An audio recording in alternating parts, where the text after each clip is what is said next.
Alrighty then, ladies and gentlemen, welcome back to the WD BLACK Esports Club Pro League 4 Rainbow Six Siege. Yep, not speaking for a day makes me lose my breath very quickly, apparently. Supported by Ubisoft and with our streaming partner, Booyah. Here with your hosts, Blackjack and Baba Gusta, and of course our matchup in Eisen, as we are here for the very final day of qualifiers for Season 5 of the Pro League. That is right. Today is the finisher, the ending of the qualifiers, and the last one until, of course, whatever the future holds. But that's a discussion for another time. Right now, what you need to know is there are 4 matches today, 3 on stream and 1 off, and the winners of these 4 matches are going to be the ones who proceed into Division 3. That is right. 4 teams go through today, and the first one will be decided right now between Zendaya Fan Club and Sunset Ninjas on the map of Clubhouse. Let us join the players live right now on the ban phase as Thatcher is the first one to be taken off the board today. And of course, ZFC have the second attacker ban on the map. They will decide to ban the Hibana. No surprises right there. Thatcher, Hibana. Usually, you can substitute that for a Maverick or the other way around, depending on your persuasion, of course. ZFC have the first defender ban on the map tonight as well, seeing as they are on the attack. And there we go. Standard Clubhouse ban rotation. Kaid has been taken care of from the side of Zendaya Fan Club. Interesting name, all things considered. Though I kind of have to agree, potentially, if anybody's seen the anybody seen the recent Spider-Man movies, but Spider-Man references and whatnot aside, Valkyrie will be the final ban of the night, and that's from Sunset Ninjas on the defense. So it looks like they don't want to have that little bit extra intel that the Valkyrie's black eye cameras bring in, nor do they want to go up against that intel potential that ZFC will have when they eventually go into round 7 defense. Now, before, of course, all of that happens, round 1 will be underway on second floor gym and bedroom. But before we get into it, let's have a look at both the rosters that are in the lobby for us today. From the side of ZFC, we've got Boom, Revok, Fragger, Gangster Mixter. Okay, I kind of like that. And Sir GCT. And of course, from the defensive side of Sunset Ninjas, we've got Hercules, Shaitan, Zane, He-Man, and Deadshot. A couple of 6 picks, one out to the Pulse, one out from the Pulse into the Mira, and one out of the Zofia into the Zofia. Usual ban 6-pick phase shenanigans, as round 1 will be underway.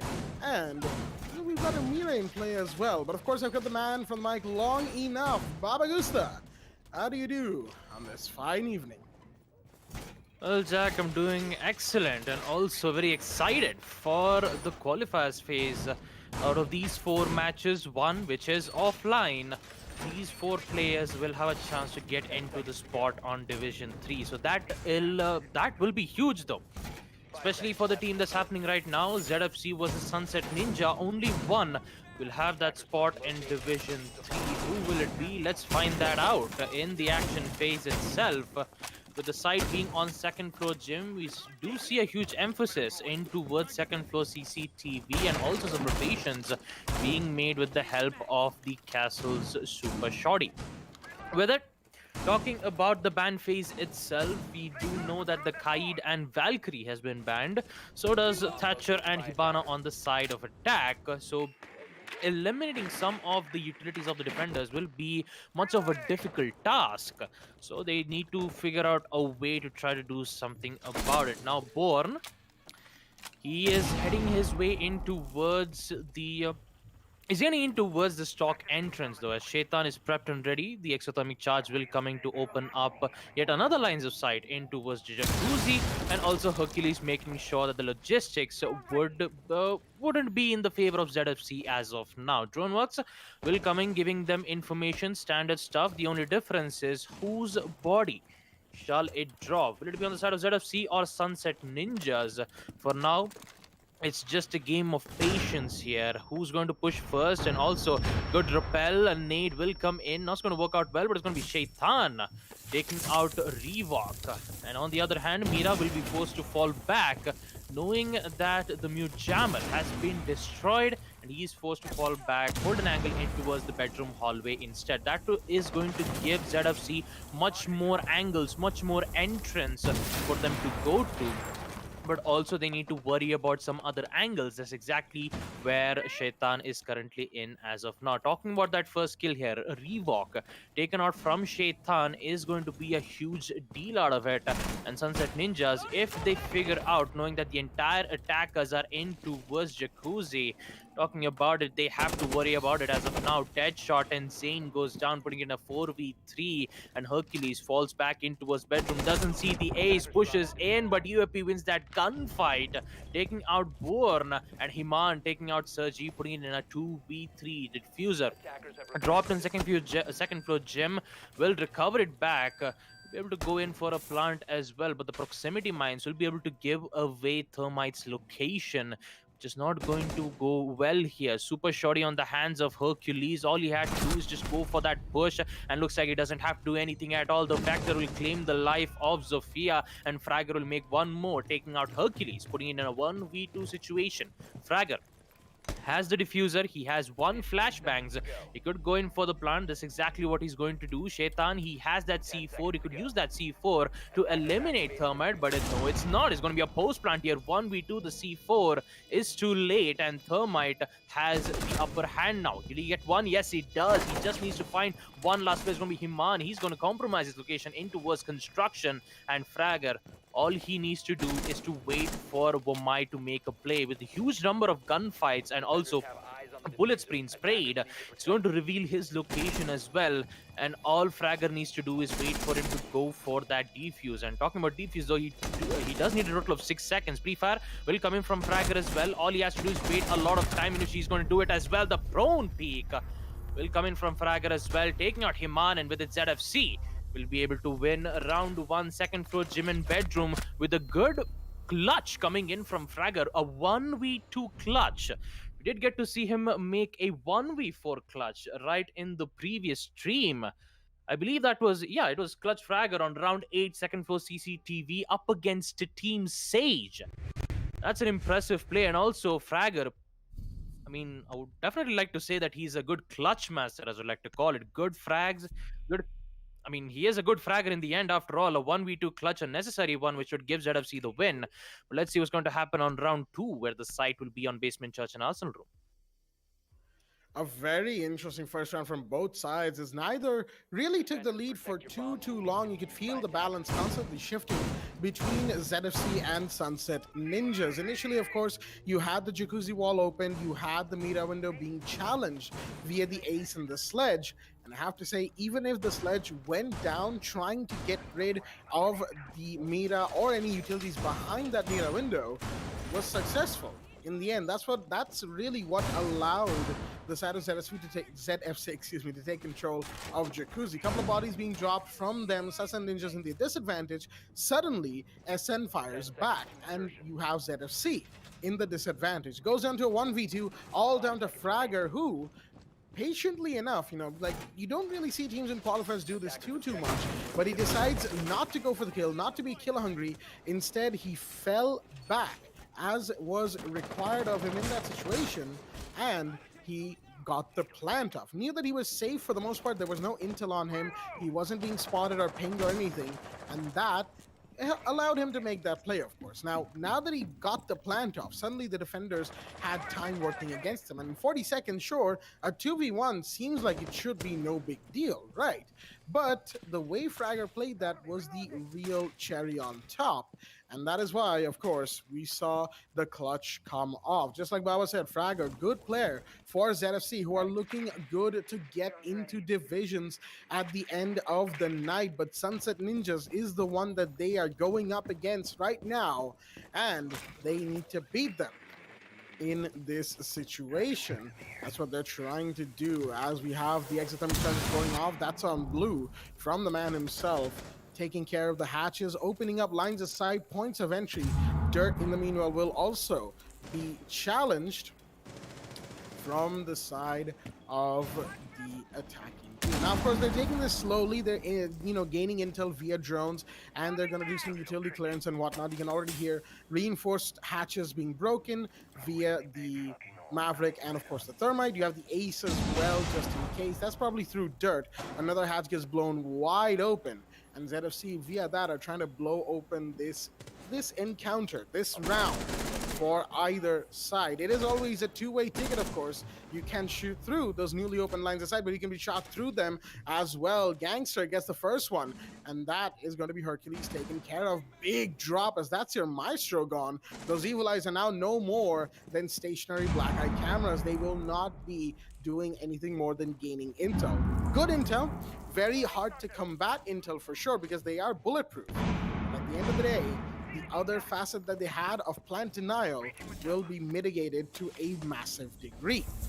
7 breaches going out onto that church wall as Gangster Mixer is holding for that angle, making sure that nobody gets the bright idea to peek through church. Nobody will, of course, but 40 seconds on the clock. One body drop, they need to start getting in, and they will. You have the pings coming out from the remaining bits of information that the defenders are gathering, their intel devices, whatever is left. As Shaitan holds Moto, no looks away at arguably the worst time. Reebok's gonna go through that, and Zane's gonna get taken out. That's from above. Sergi takes one as Reebok goes down. He-Man takes the kill. Tons of damage being done to the thermite via the smoke grenades, and Sergi drops in. Doesn't know that the Legion's right there. Shaitan will take that. Can he take 2? Not quite. Pistol out. He gets the down, gets the confirm. Gangster wanted to go for the plant. Hasn't been able to so far. He's the last man standing. Needs to watch from that door. He does get one. Now Shaitan on blue. Can he get him? Time will run out instead. As the Legion, the smoke, and the Melusi were more than enough to hold off for the side of Sunset Ninjas. A good defense, holding off against all odds from the side of Sunset Ninjas. They knew the angles that ZFC were going to come in from, and they knew the angles they had to watch as a result. Basement Church goes to them. They've taken the first round, and now second floor CCTV and Cash Room will be the side of choice as the first early round equalizer comes into play. A good hold coming in from Sunset Ninjas, especially Shaitan. The beautiful play here, making sure that the blue push would not happen. Unless, of course, if the Ace did win that gunfight against the Legion, they would have went in for that post plant, forcing defenders to push in. And Shaitan making sure that he would get those 2 kills. He will give the win for Sunset Ninjas, equalizing the round count as well, 1-1. But for now, as we proceed to round 3, the site will be on second floor CCTV, knowing, according to the ban phase, that Kaid and Thatcher is banned. The only operator that could be able to block, or I would say destroy, the hard-reaching gadgets would be none other than the bandit charges and also Mute's jammers. Now, one of the Mute jammers will be placed in towards construction, pretty standard, just technically much more of a hard work for the attackers to remove it, unless and until if they had either a Twitch or an IQ to help them with the process.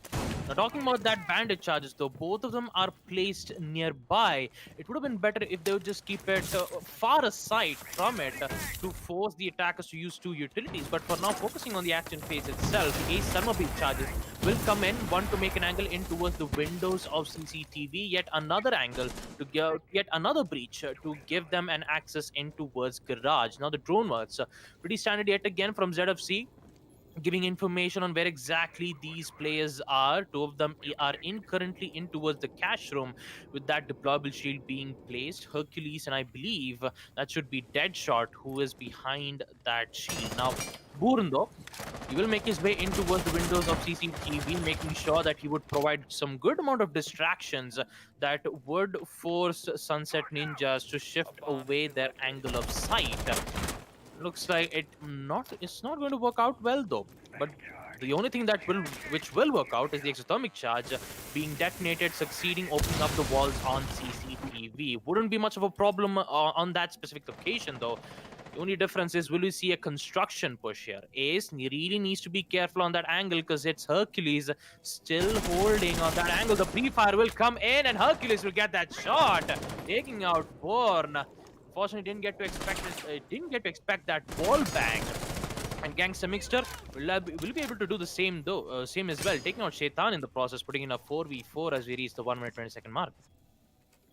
Plenty of action already happening as some clearance has been taken care of. CCTV main wall opened by the side of ZFC, but they have to be careful of Hercules as he's going to come around, take a second for himself. The Mute on the prowl. Last spotted in Lounge. Reebok going above to the catwalk. He's got to be careful of that area, mind you. There's plenty of lines of sight, and of course, you have that garage window to worry about as well. The long angle from lead stairs as Sergi goes up those same catwalk stairs, slowly approaching. They'll see what little utility is there that they need to take care of. Hey, He-Man has to be very careful there, mind you. But no, Hercules trying to come back around, probably spotted via drone, is gonna get taken down. He-Man's gonna come in. That's a plan to C4. Doesn't connect though. Nearly had the thermite. He's gonna hear the fan going off, but I don't think he has the call right there. Unfortunate. Fragger's getting it off nice and quickly. He's gotta be careful though. The bandit comes around, gets one, gets taken down. Refrag from the Zofia, and now it's a 2v1, all down to the last man standing. Zane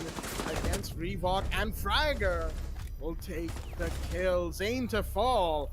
Once again, ZFC proving that they are not a team to be scoffed at, not in the slightest. That first kill may not have been theirs, but once they took the second one of the match, the first one for themselves, they went in through garage, and really, it came down to just that one moment. Had He-Man the Bandits C4 connected from down below, it would have been probably the round, set and match right there.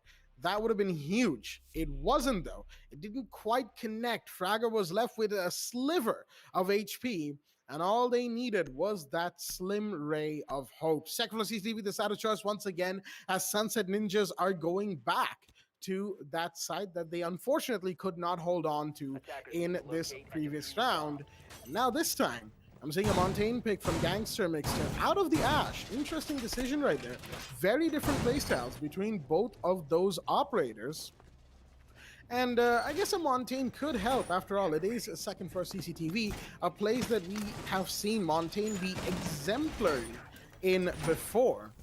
That is what we might have to watch out for from the side of ZFC. Sunset Ninjas, on the other hand, they had a good idea of the kind of hold they needed to do. Unfortunately, as soon as Garage got compromised, their entire hold was shaken up and shaken off. I think shaken off would be the better word to say here. Effectively speaking, they were rattled, they were rumbled. They couldn't quite get back to the same level of hold that they were initially. That same surety wasn't there, and they might need to beef up their garage push. Maybe Hercules could go for a spawn peek, early kill or two. No, on garage stairs, got to be very careful of that. Barbarian's pushing out as the Montaigne's already pushing up. Whoa, gee. Gangster Mixer, not afraid, not in the slightest. He is doing all the live droning you could possibly get out of a Montaigne right now, and of course he can't take any damage either. The same actually doesn't stand for his teammates behind him, so they've got to be careful, as ZFC is gonna have the Montaigne push up very, very close. Like, whoa, boy, that is a little bit dangerous. But no, the Wamai is actually gonna give up control of Catwalk. Was that advisable?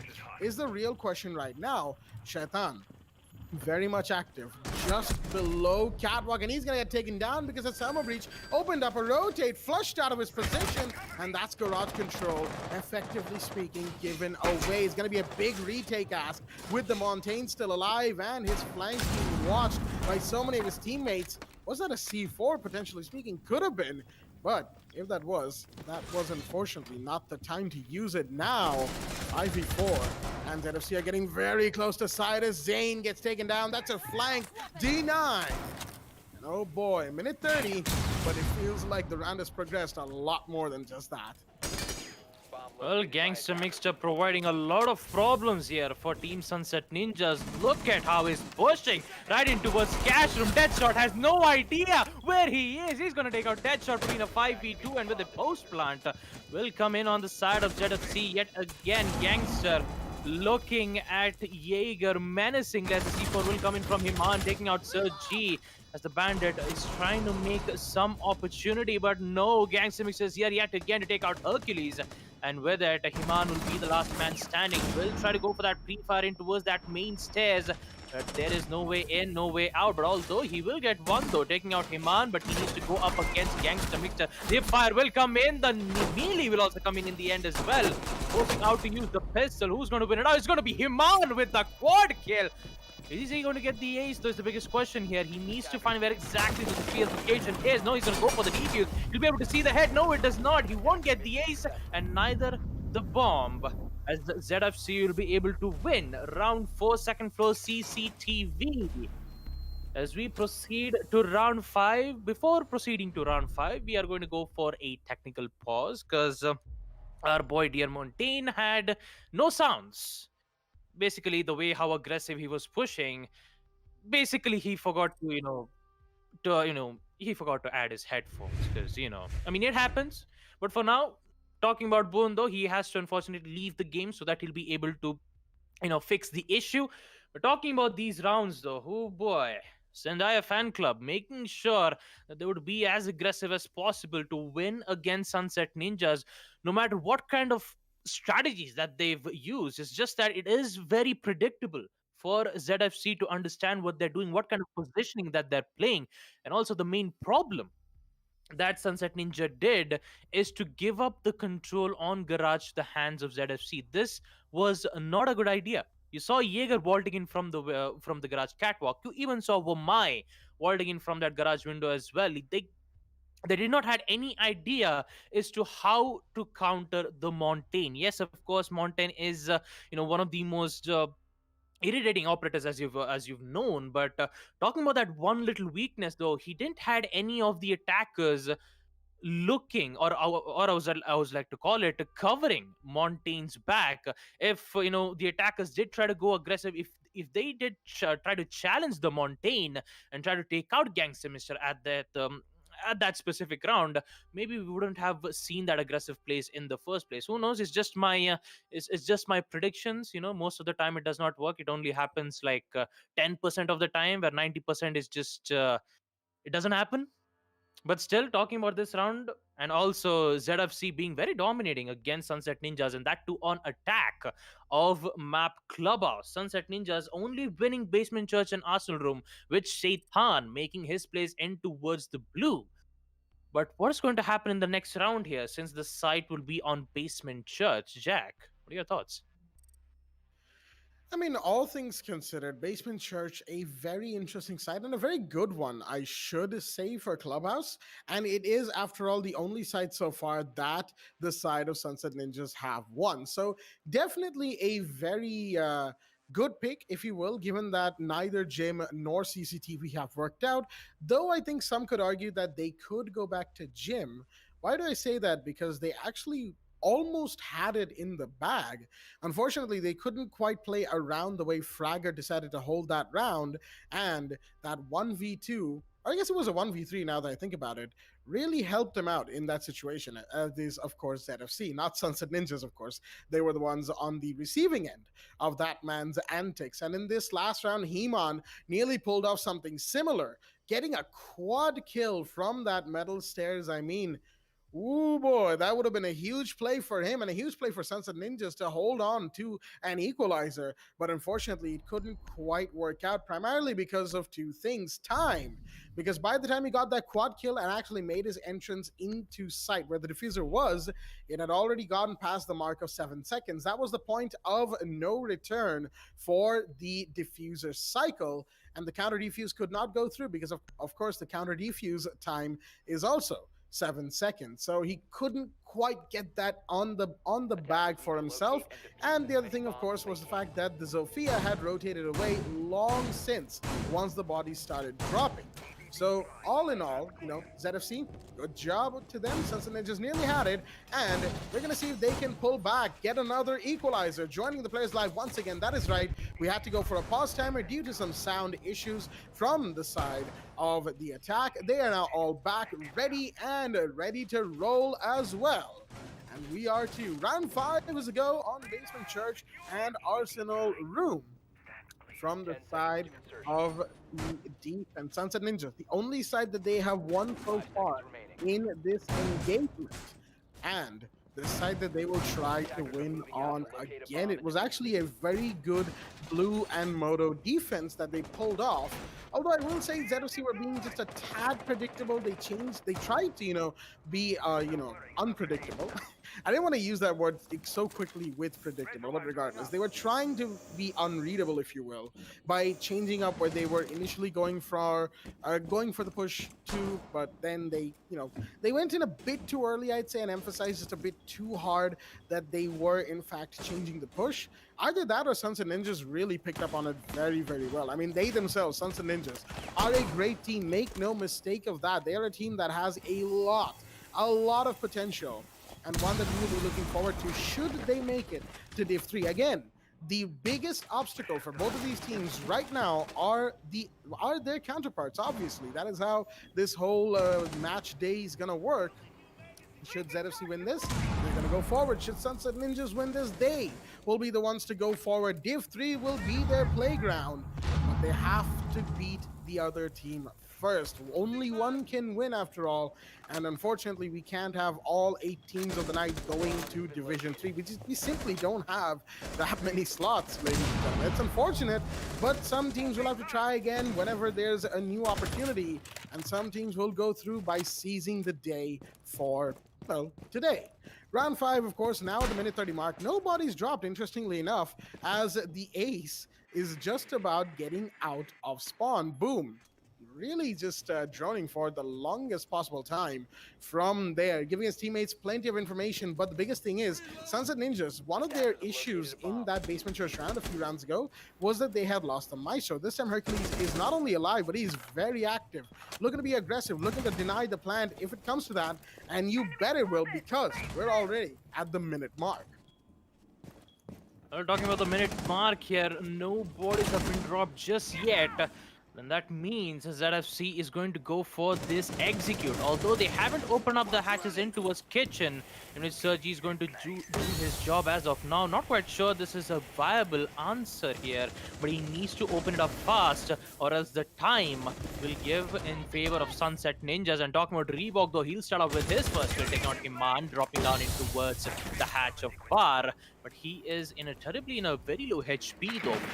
One single smoke canister is all it needs to eliminate the Zofia, so she needs to be careful, or she needs to be aggressive at the right time to eliminate smoke at the right moment. Now the drone works from Reebok, though, will be able to give away the location, saying that the entire basement church is free, but doesn't see Shaitan still in towards blue, and Deadshot Zane will make sure that ZFC won't get that control, taking out Reebok, puts in a 1v4, and Shaitan comes in with his horns, taking out Sergi as Sunset Ninjas will be able to win round 5, Basement Church and Arsenal Room.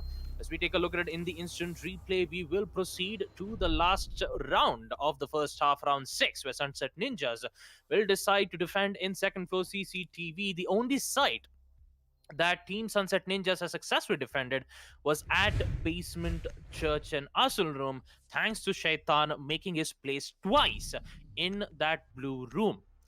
What they could have done is maybe give a huge focus on to try to give pressure in towards blue. Trying to get that control in towards blue would have been a different idea, but still going for a push in towards church. You do know that you have an ace with a total of 2 smoke grenades. They haven't used any smoke grenades, neither have they destroyed the Maestro's evil eye camps, giving away the entire location of where exactly the attackers are.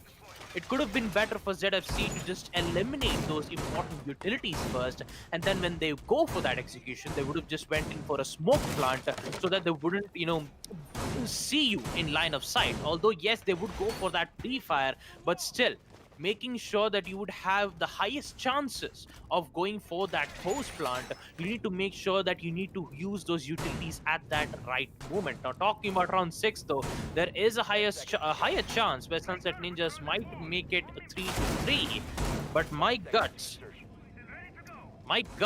tells me that this round might go to 4-2, knowing on the round histories of ZFC winning on second floor CCTV twice. So with the action phase coming in play, we will see ZFC. Actually, the site is on second floor gym and bedroom. I do have to apologize for that. But still, talking about second floor gym, though, we did see Fragger make a very impressive 1v2 clutch. There is a chance where Sunset Ninjas might be able to win that site, so maybe we'll be able to see it with the attackers doing their work, standard drone works, opening up walls in towards CCTV and also in towards Jacuzzi.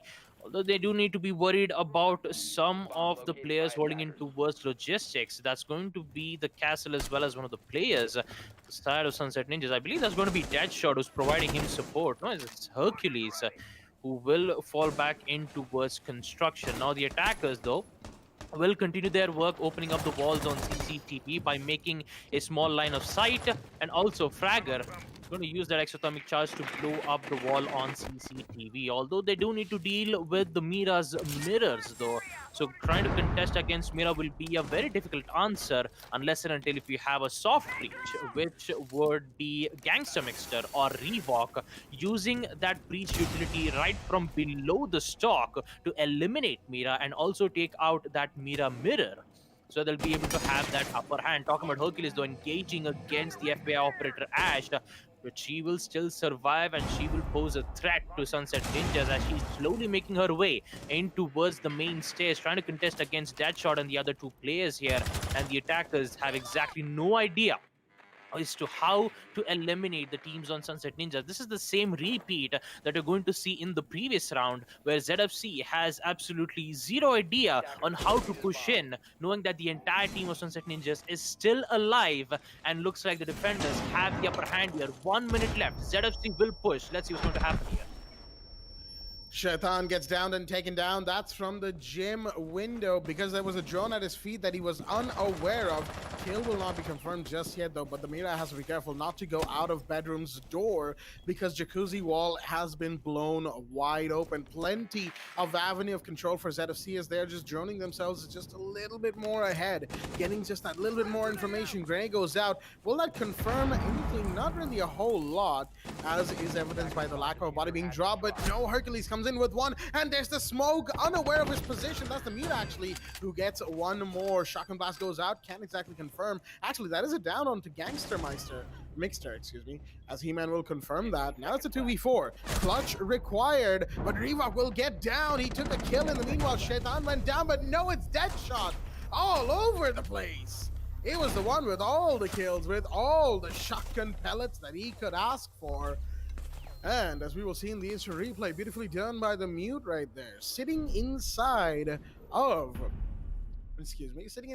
logistics, his position not given away for some reason or the other. A little bit of lack of droning and information gathering from the side of Zendaya fan club, as they will not go 4-2 up. They will instead be equalized 3-3 against Sunset Ninjas on round 7. Now is where the real battle begins. Why I say that is because ZFC is on the defense, Sunset Ninjas are on the attack, and no one so far has managed to pull ahead with a clear-cut lead. Both sides have been having a back and forth both in the rounds and in between the rounds. And now, with this equalizer coming in at the half point of the game, with no clear lead established by either team, the real question is, who will take this game, or do we have overtime potential? Me thinks there's plenty in this match. Sunset Ninjas, they're definitely proving themselves here and now. They know they have to, as do ZFC. Both teams have made their fair share of mistakes, information gathering, positioning, maybe sometimes even just the lack of idea on how to deal with a certain situation. Sunset Ninjas, when faced against the Montaigne a few rounds ago on CCTV, had absolutely no idea on how to counter him or even how to play around him. They gave away they gave away garage control almost too easily to the side of ZFC, and ZFC took full advantage of that. On the other side, Zendaya fan club has had their issues as well. On the basement, they really don't seem to do too much in terms of clearance, in terms of final drone intel gathering. And that really hurts them because they need those positions, those final positions that the defenders are in. If they don't, of course, they get taken down. That's happened twice. And then on Gym Bedroom, again, requiring a clutch to make Gym Bedroom their own. Not the best position to be in, especially if it's a 2v4 and you're still unaware of where the mute's playing, despite him having already taken a kill and a down. So all things considered, both sides have a lot to work on. But the show that they've given us so far is definitely one to watch out for. With Zayn making his way in towards the cash room, providing some support to Himan, they will make sure that there isn't any room presence coming in on the side of ZFC. And talking about Sunset Ninjas, though, they are making sure, but there is less amount of time remain. They have to focus on opening up the hatches in towards kitchen, stock, and bar. Looks like they're taking quite a lot of time to try to, understand what their motives are. Fragger, on the other hand, doesn't have to worry about the Ash breaching charges, though, in which one of them gets tossed, and so does the nade, taking out the deployable shield. The smoke gas canisters, though, dealing some major damage to both Hercules and Himan, putting them in a very bad spot here. Although the job's done, though, but the smoke will continue using his smoke gas canisters. But Shaitan, on the other hand, takes out Gangster Mixture. That's a Melusi taken care of right from the main stairs, and he will continue holding the angle and also uses a Summer Breeze to open up the hatch in towards kitchen. Gets taken out, though, but the C4, beautiful C4 from Reebok, taking out Hercules, as Shaitan will be able to succeed to open up at least one slit of the kitchen hatch, which would only give them an angle but doesn't give them the entrance in towards kitchen. That is not a good idea. Although Zayn was a pretty bit late, though, is on to try to take out the impact trick player that was currently, I believe that was yeah, that was Gangster Mixer, though. Yeah, he was a bit late on trying to take him out, but in the end, looks like ZFC has the upper hand here, but does it though? Shaitan with yet another kill, taking out Reebok, putting in the 3v4. 30 seconds left for them to make their mark, as Fragger still has one of his smoke gas canisters. He could use it to fend off their push in towards tunnel. No, he will decide to challenge them. That's exactly what they need. Talking about Sunset Ninjas, though, they have to make their push. Looks like they will push in towards the blue instead. The main stairs push will come in from Sunset Ninjas as well. Zayn comes in with one, taking out Fragger in towards tunnel, puts it in a 2v4, but they have to go for the plant. Born gets one, taking out Shaitan, putting in a 2v3. At that shot, will go in for the plant, try to extend the time, but here comes Sir G, taking out Himan, puts in a 2v2 and a post plant coming in for them. 2v1, it all goes down to Zayn in a 1v2. Make that 1v0 as Sir G comes up with an idea to take out these two players on the side of Sunset Ninjas and also give them the win on round 7 Basement Church and Asr Room. And that is what I like to call, what an idea, Sir G. With this 8th round coming in play, and also we take a look at that in the instant replay, we will proceed to the next round where the site will be on 2nd floor CCTV, or maybe a 2nd floor gym and bedroom, because most of the time they would like to keep it unpredictable and try to make it confusing for the attackers. So going on a different side rather than going for CCTV would be a better idea, but it's up to their preference. But talking about Sunset Ninjas, though, Zayn will bring in the Jackal, the footprint scanner, which would give away at least one of the operators. It just depends on their time, but no, looks like Zayn decides to switch his operator from the Jackal to the Thermite. I believe this is the 26th time where I failed my predictions, but anyways, we will proceed around 8. 4-3 is the scoreline, favoring the side of Team ZFC. CCTV and cash room from ZFC is going to be another interesting one, because this is that side that they really like to attack. You could see the way they were going about it in general. Of course, He-Man's antics on the second time of CCTV, which was round 4, notwithstanding, everything else went fairly smoothly for ZFC whenever they attempted this site, this 2nd floor bomb site. Now, excuse me right there. Will Sunset Ninjas have the same level of comfortability? I do not think so. It will be a tough fight for them, especially after that 2v4 that ZFC pulled off, thanks to, of course, the Echo and the Jaeger. Sergi CT, and I believe Broom was the one playing the Echo as well, which was, all in all, a very good clutch right there in the final moments. It could have gone south very quickly, and it almost did. Unfortunately for Sunset Ninjas, getting into sight, they have managed to do that. But once they got in, they couldn't get the planter in there in time. They were rushing. I'm pretty sure there was a lot of callouts flowing between both sides, between all the players of the team, of course. And that was probably not the ideal situation to be in. You had a Banshee still active, which was also, adding to the auditory din that they were facing. All in all, not quite the ideal situation, if you will, for the side of Sunset Ninjas for an attacking team. Interesting decision by Zane right there, pre-firing the garage window, knowing that there may or may not be somebody up there on catwalk ready to take his head off as soon as the wall is blown wide open. Now, of course, they're getting those yellow pings in place. RGCT is a position being given away. And that, of course, is going to make things a little bit harder for him. But no, he's going to take care of the drone nice and quickly. Position given away, but he's got a reinforced wall to protect his head for the time being. The gigantic helmet that Jaeger wears. Still not sure what prompts him to wear one as big. But hey, you do you, Jaeger, I guess. Right now, we just have Sunset Ninjas doing what they do. Holding on, getting their drones in, getting their intel. But no, there's an Echo drone. Interesting.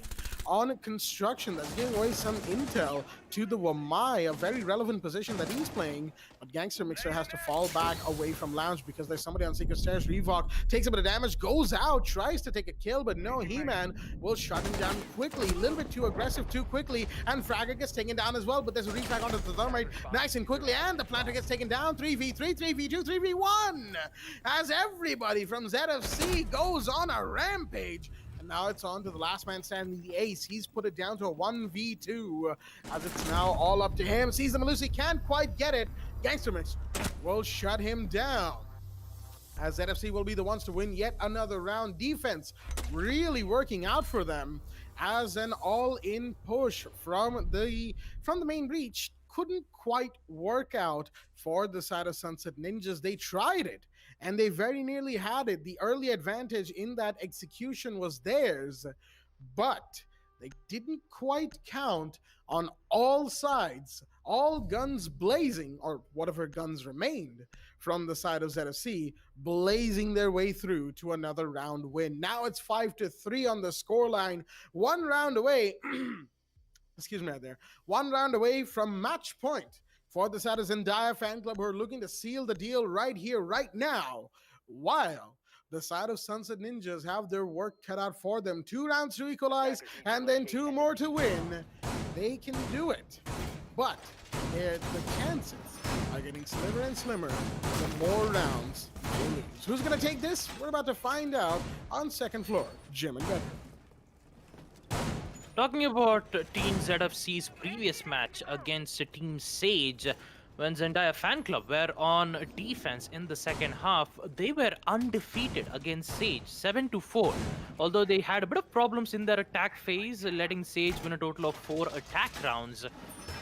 To be honest though, this is actually the same repeat of the previous rounds itself, where Sunset Ninjas wins 3 rounds of defense, whereas ZFC are almost on their way to try to make it undefeated yet again. Who knows? Maybe Sunset Ninjas might figure out a way to try to counter ZFC's defense, but we're about to find out with the action phase coming in. Born will be able to bring in the Echo, a total of 2 yokai drones. I mean, it used to be invisible, but not anymore. But using those yokai drones to effect, making sure that he'll be able to deny any defuse plans coming in from the attackers is a huge opportunity and also a huge information. Talking about the defenders though, they still need to make some minor adjustments to their sights, in which the shotgun hole will be made in towards cash room to give them lines of sight in towards both on construction angle as well. Drone notes will come in from Sunset Ninjas in towards CCTV to give them viable information, whereas Himan is waiting for that information to carry out. Ace Selma breaches will come in to open up the jacuzzi wall, which they will make their way in towards Gym. That's a total of 2 Selma breach charges being used. But how will they counter with the mute jammers being present in towards the toilets? Knowing that it is one of the wall is soft breach, they just have to worry about the hard breach wall, in which the mute is prepped and ready for that push to happen. With this shotgun, it will be very devastating as well. Born needs to be prepped and ready for that push, because the attackers will make their move. The need will come in, but that C4 will claim the life of Himan. That's going to be the Ash taken care of, quite unfortunately enough, and he gets another one, taking out Deadshot, pushing in from the garage. Zane will come in to go for that refrag, but unfortunately the damage is done. But that cook nade though will deal some major damage. Will he get the kill? No, it does not. Boone sees that opportunity and he will fall back at the exact right moment, but he will never get the hands off with that SMG-11, as Zane will claim the life of Bone, giving them the control in towards CCTV. Will get that diffuser back, and whether the 3v3 recovery will come in from Sunset Ninjas. A lot of chaos happening from that mid round as we proceed to the late rounds where Sunset Ninjas have to go for that execute. Just a little bit more for the side of Sunset Ninjas, and they might just be able to take a round. Finally, Zane's got to be careful of that Banshee that he is dealing with, because Sergi CT is very close, and as soon as that Banshee starts going off, you can bet he's gonna peek, but no, he gets taken out instead. Zane with a triple SMG in hand, making it count for his team. C4 is going off, but of course they're not gonna find anything, not from the side of the attack. Sunset Ninjas very much depending on this one man right now, as shots are gonna be fired, but no, Shaitan finds Fragger at the right time, and it's all down to Riva. Can he get the planter? I don't think so, because Hercules is watching from the jacuzzi wall, trying to deny the mute, but no, he manages to get in, get a kill, but Shaitan will hold on. The ship won't sink, not just yet. The ace taking those 2 kills, one on the Fragger, the other onto the mute, the last man standing at very opportune time. Sunset Ninjas bouncing off of that triple kill taken by the smoke, and now they're 1 round closer to equalizing this match, and looks like Sunset Ninjas are going to be requiring a bit of a pause. Not really sure as to why, but I'm sure we'll find out as this situation progresses, ladies and gentlemen. But I have to say, once again, it's really just down to the fact that these 2 teams are against each other. Excuse me right there. And as it turns out, I see. So Sunset Ninjas are facing issues with the communication application that they're using, some sound issues as well from the game. So, you know, a quick pause should be good enough to reset whatever issues they're having right now. Hopefully it doesn't take too long. We do remember the pause, excuse me right there. We do remember the pause that we had to take from the side of ZFC earlier, and it was a nice and quick one. So knowing both of these teams and knowing how they really want to get this match for themselves, they will of course, you know, make this nice and quick, no issues whatsoever, as it were, and we'll be back very shortly with the action. I have to say it's a nice time to take a break, because it gives us a little bit of time to really break down what we've been seeing from both sides. And I have to say, Sunset Ninjas in that previous round, it really came down to the Sledge doing what he did and really acting up when it comes to that SMG 11 and the LED5A2 in hand, taking care of Gangster Mixter on first floor. That was the real first step for him. And then the Echo going down inside the cache. I'm not sure what happened to Boom right there. Probably should have heard the SMG 11 spraying away from his left, which is of course the CCTV door in the cache. He didn't quite, and of course he couldn't quite retaliate for his lost teammate. I'm pretty sure had the Sledge gone down there, the round pretty much would have been the ZFC round that we were initially expecting, if you will. But of course, ZFC still have a few more chances to make it match point, and Sunset Ninjas still have a few more chances to make it equalize, and then their own match point, as we'll be going right back into the game right now, and with this 5-4 position being in play. ZFC still have the lead, but it's a 1-round lead. And that is a very interesting couple of 6-picks right there. Revok out of the Mozzie into the Pulse. And Zane out of the Sledge into the Fuse. Pretty good idea, all things considered. And I have to point this out that I don't say it's a pretty good idea primarily because I'm a big fan and main of Fuse. No, it's not just that. It's also because its cluster charge is 4, which dispense 5 grenades each. That's 20 hockey puck-looking grenades, right? Pretty good for utility clearance inside a site. You can burn out and destroy ADSs. You can destroy Evil Eyes, Banshees, anything that the defenders bring out, you can destroy them. And if a meter window's on a soft wall, why not have that as well? It's a bargain sale of utility clearance, quite literally, when you have a Fuse on board. And looks like Sunset Ninjas wants that little idea. They're also bringing in the Heartbreak charge, secondary Heartbreak charge on the Fuse. So he's really being picked here as a universal selection for both utility clearance and hard breach, backup hard breach, should the Thermite and the Ace not take care of all the required avenues that Sunset Ninjas wants to go for.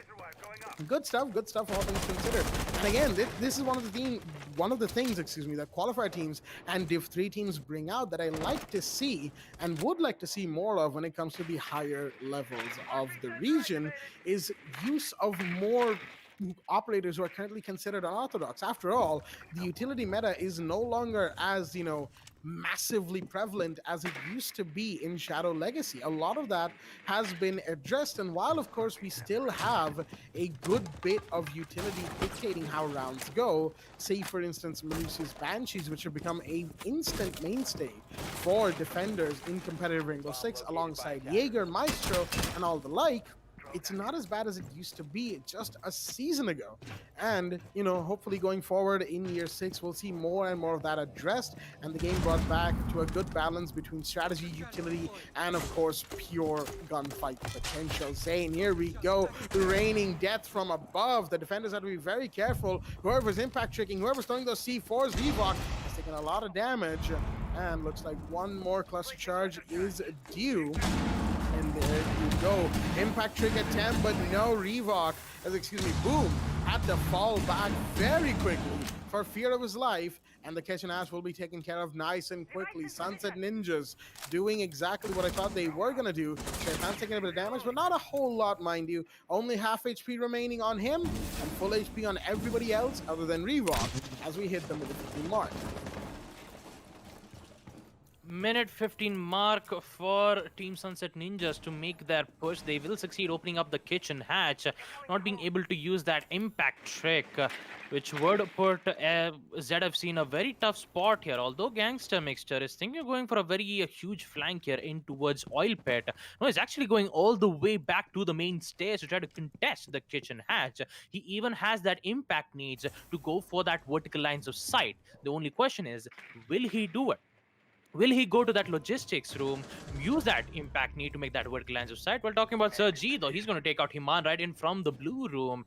Looks like Gangster Mixture has made a decision to push in towards kitchen. He just needs to time it at the right moment. He'll be able to take out and also get a kill, taking out Shaitan. Will he get the second? Yes, he does. Gangster Mixture making his moves with the MP5, taking out Hercules and the other player.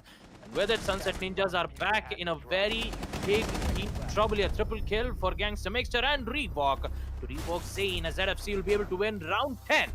Basement Church. And with it, they'll be able to put their match in round match point. As we take a look at in the instant replay, not quite sure what exactly happened to my brain. Just kind of malfunctioned at that moment. As we proceed to round 11, it is match point for Team ZFC. All they need is to just win one more site. That site is going to be on second floor CCTV. Let's see what's going to happen here. Although I do have to appreciate Zane using that cluster charge to force the defenders to not use their impact tricks. Although it did work, they did not expect it to see that flank play coming in from Gangster Mixture, getting those 3 kills and also giving them the win as well. 6-play will come in from Revox, switching from the Maestro to the Vamai as we proceed to the round 11 match point for ZFC. One more round to get a spot on Division 3 and 2 more rounds for Sunset Ninjas to put this match on overtime. Will it happen? Let's find out. Oh boy, I was definitely a little bit too preoccupied in talking about how the fuse would be brought into play from the side of Sunset Ninjas as, something that they didn't emphasize on, that they really should have, if you ask me, is that flank watch. Gangster Mixer, man of the hour for that round, really made it count for them because he came around when needed. Regardless of whether he was out on the roam previously or if he came out for a long flank when his team needed it the most, he executed it to perfection. And those 2 kills, and then going into site, getting the planter, and that was, mind you, a very desperate bid by Sunset Ninjas to get the plant off with Kitchen Overwatch happening. It wasn't to be for the side of the attack. Again, it's just that little bit more that they need to do. Sunset Ninjas couldn't quite hold it all together. They're a very well coordinated team and a team that really looks strong when they're going good. Unfortunately, while they were initially right towards the end, that going good feeling, if you will, seemed to dissipate, and it couldn't have been at an arguably worse time. Now, all things considered, I still would say that Sunset Ninjas has a good chance of bringing it back on two back-to-back rounds. The issue with this round is that it is on not only CCTV, which is ZFC's favorite site, clearly. They have just been winning round after round here, but also because they have a Mira in tow, Born, bringing in the Spaniard defender as a grenade goes out. Zane, that's the second one, mind you. The first one couldn't quite go all the way through. But with that grenade being thrown in, that's going to take care of any utilities and whatnot that are towards the main wall of CCTV. Sunset Ninjas doing what they can again. The utility clearance is there when they require it, but that's the aggression that they don't seem to be able to play around. Gangster Mixter pushing up against an actively breaching Maverick who has cover, somehow gets Hercules and manages to go into garage only to take a second one. The drone found the position that the man was playing on, and it didn't matter. That confidence, the confidence to peak that is something else entirely. Frag is gonna get one more. That is, of course, He-Man taking care of the ash of the board. And oh boy, Sunset Ninja staring down the barrel. Two men remain the only thing stopping ZFC from instantly going in to divisions. It's all now or never for these last two players. Revok knows there's somebody towards CCTV window, and no, the vault was not required right there. Shaitan giving away his kill, and now it's all down to Deadshot. 1v5 position given away on Secret Stairs. Gangster Mixer is the one that he's about to face.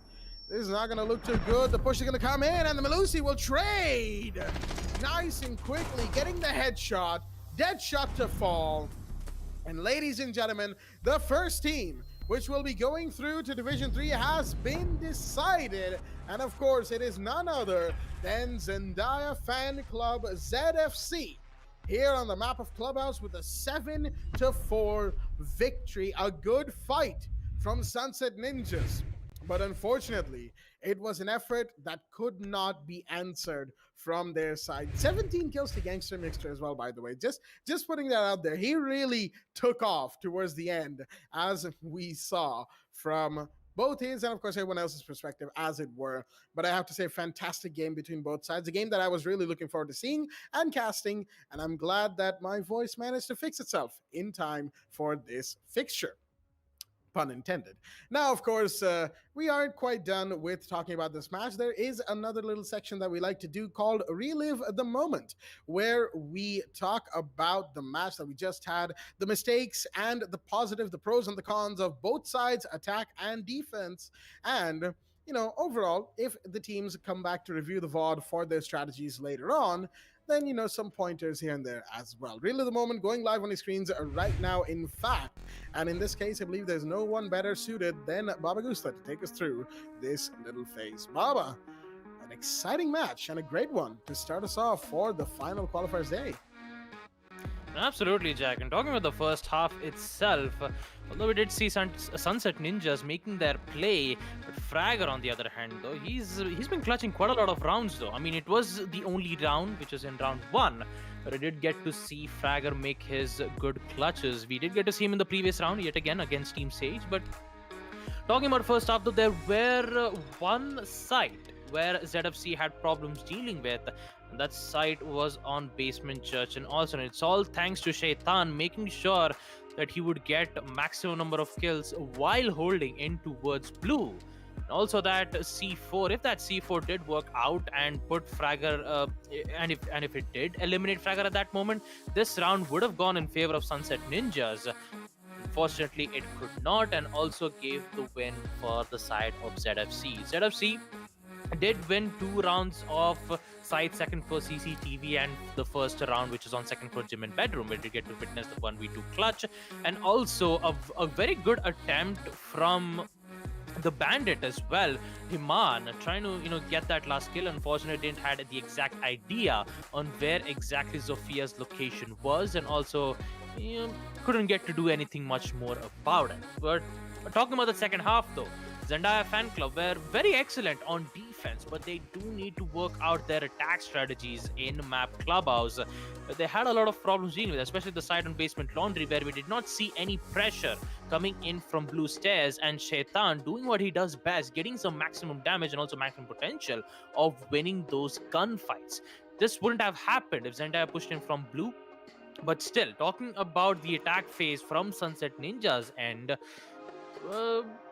they had, to be honest, they need to work out on their attack strategies more, especially in the second half itself. Although second floor gym and bedroom wasn't a bit of a problem, and also Deadshot using those shotgun in hand, getting those 3 kills from second floor gym, did try to equalize the round count, putting it to 3-3.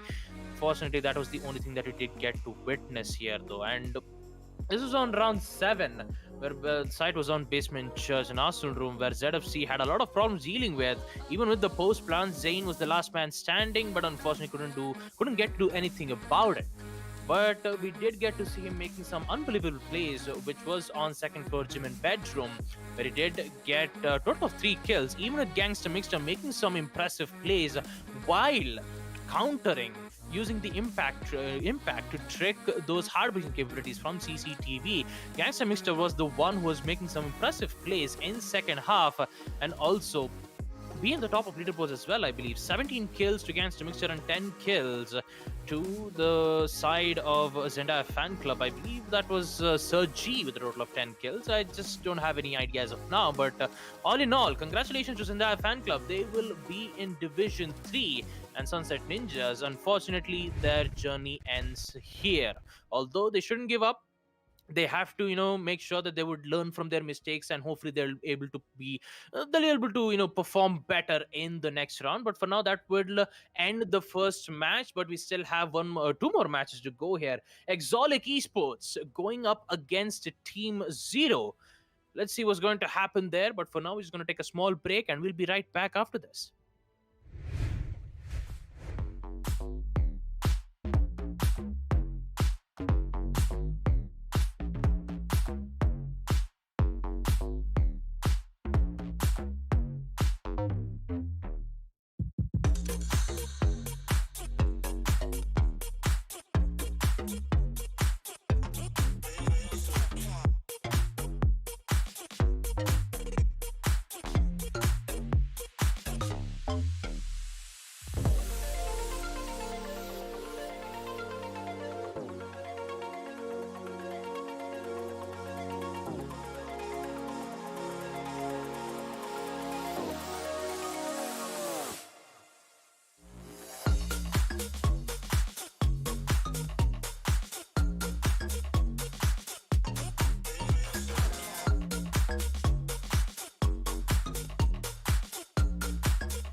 We head for the sky, it's alright. Our wings wouldn't fly, it's alright. If we are crashing down again, pieces of love, it's alright. Scattered in mud, it's alright. You're giving me a lie again. And tell me what you want, this time I won't take it to the heart. Cause I know we won't make it out, I've heard it all before. Yeah, tell me what you want, let me hear that I'm the only one. You know that we won't make it out, we've heard it all before. It's alright. It's alright. It's alright. It's alright. It's alright, so let's move on. It's alright, so let's move on. It's alright, so let's move on. It's alright, so let's move on. It's alright, so let's move on. It's alright, so let's move on. It's alright, so let's move on. It's alright, so let's move on. We head for the sky, it's alright. Our wings wouldn't fly, it's alright. If we are crashing down again, pieces of love, it's alright. Scattered in mud, it's alright. You're giving me a lie again. And tell me what you want, this time I won't take it to the heart. Cause I know we won't make it out, I've heard it all before. Yeah, tell me what you want, let me hear that I'm the only one. You know that we won't make it out, we've heard it all before. It's alright. Hey. It's alright. Hey. It's alright. It's alright. It's alright, so let's move on. It's alright, so let's move on. It's alright, so let's move on. It's alright, so let's move on. It's alright, so let's move on. It's alright, so let's move on. It's alright, so let's move on. It's alright, so let's move on. Alright, so let's move on.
Alrighty then, ladies and gentlemen, welcome back to the WD BLACK Esports Club Pro League 4 Rainbow Six Siege, supported by Ubisoft and our broadcast partner, Booyah, alongside your host, Blackjack and Baba Gusta, and of course, our match host, Eisen.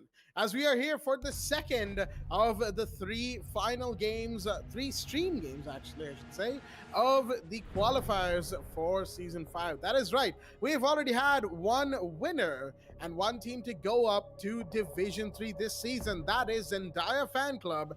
And the next team to join them will be decided right now in the match between Team Zero versus Exotic Esports on the map of Villa.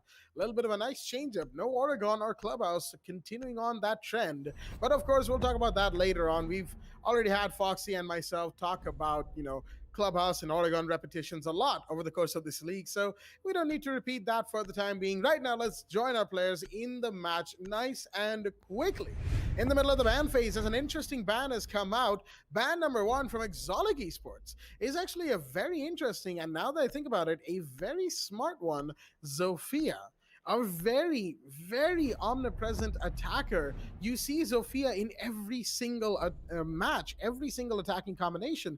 There's rarely, if ever, around that she's not around for. And why is that? Well, simply because the 4 grenades, or the 2 types of 2 grenades that she brings in, right? The concussives and the impacts are very, very versatile. The concussives, they can aid anybody in any push. A defender can be stunned, their position given away because they are proximity based, of course, detonating in the air, don't even need to land, and even then, you can have them set for just a second or two, and have a defender run into them, get stunned, disoriented, and all of that stuff. There's so much you can do, and if nothing else, they are very good for burning out Jaeger ADSs and Wumai magnets, and of course, the soon, I should say, to be added, Aruni laser gates to competitive Rainbow Six Siege. After all, Aruni will be coming in once Year 6 begins, but that's a discussion for later. Her impact grenades, excellent soft breach, so much that one single attacker brings. You have claymores and or breach charges depending on the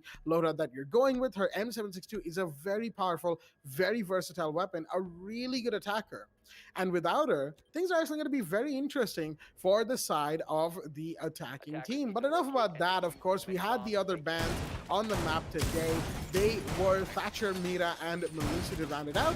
And of course, let's have a look at both the rosters here in the lobby before we go into round 1. From the side of Team Zero, we've got Crisis, Craig, Kyo, Sensei, and can't quite get that name out just yet.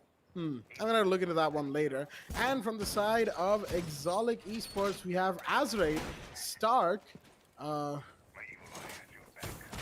I think that's called Fireface. They're going to have to, some video feed issues are happening. Do excuse us, ladies and gentlemen. Fireface, DTWH, and Vendetta. And now that I look at it, that's simply King, the ace from Team Zero. Do forgive us a little bit of an issue where the screen on our feeds hadn't shifted to the game screen. It's a whole thing. It's a whole process. Anyway, round 1 is underway on second floor. Aviator and Games Room from the side of Exotic Esports and Team Zero are on the attack, and the first round is underway. Well, action phase will come in, whereas Clog will bring in the Black Panther, a total of 2 rifle shield, which would give him a higher advantage of winning gunfights. Although he still needs to worry about and also figure out a way to get in towards the side, and also the number of utilities that the defenders have placed, especially the Maestro's Evil Eye Can, which has been placed right at the doorway of the games room, whereas DTWH is still holding an angle with the help of his UMP. Currently using the reflex, not the holographic sight, nor the 1.5 scope, but Vendetta might be able to get 2 kills. But for now, he's just going to get 1, and it's going to be Crisis. An instant refrag will come in from Sensei, taking out Vendetta. Putting in a 4v4, Vendetta and Crisis taken care of. Now the only main focus is to get the control in towards Study, whereas they have quite a lot of defensive maneuvers here. You have the Aspect Charge to take out the Maestro's Evil Eye Can, which will succeed, but now they have to worry about that deployable shield from the main stairs. Will we see one of the attackers enter in at the entryway of the Villa entrance, try to contest against a player from the main stairs, but I think they will try to brute force their way in. Chidanand, on the other hand, will repel in towards the windows of 90 hallway, try to give them an edge and also try to open up the walls in towards Vault. A huge unnecessary aggressive peek coming in from the Blackbeard. He's going to get the kill. Is going to be the castle taking out the Blackbeard, whereas Azraid with the SMG-11 to take out one more. Sensei slowly making his way in towards study will also get the control from the main stairs as well. He will be able to pop out the Goyo shield, which would give away his position. And Nazareth, he is very focused here. He knows that he is confident enough to eliminate one or two players who will push in towards study. But talking about that push, though, there is a higher chances where it might happen in towards games room. And if that happens, Mute is forced to look back and try to contest unless and until Sensei goes down at the hands of the Alda. Very patient, but the Alda has so many bullets. He could go in for those pre-fires. He's just going to keep pre-firing away. Ash decides to change his position away, but still doesn't get the shot just yet. And Firefist will see the leg. Again, doesn't get the shot, but it's going to be Sensei after a long battle to win that gunfight and also get the control on games room. Triple kill for him, taking out DWH, and will proceed to go for that plant. Mute is still here for the support. Not a good idea to use that C4, but this C4 might be able to claim one. Putting in a 1v1, but it's a post plant where Sensei is still alive. 20 HP remains. Azaraid going for a huge flank with the SMG-11. Will he get the kill? Yes, he does. Azaraid with the triple kill, and also the defuse will come in from him as Exotic Esports will be able to win a post-plant 1v2 situation. As we take a look at it in the instant replay, round 1 goes to the favor of Team Exotic Esports. As we proceed to the next round, where Exotic Esports either have a decision to pick on a site of second floor trophy or statuary room, or first floor dining / kitchen. Maybe they might be able to pick living room and dining, living room and library, who knows. We're talking about the second round, though, it will be on second floor trophy and statuary room. Let's see if Team Zero almost had that round, almost, in a 1v2 situation. Unfortunately, couldn't win that last gunfight against the SMG-11. With it, round 2 will commence, and let's see what Zero has in their favor.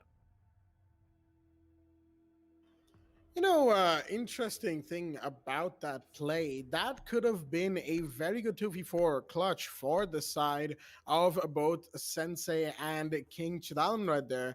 Why do I say that? Primarily because it was Sensei making the moves, right?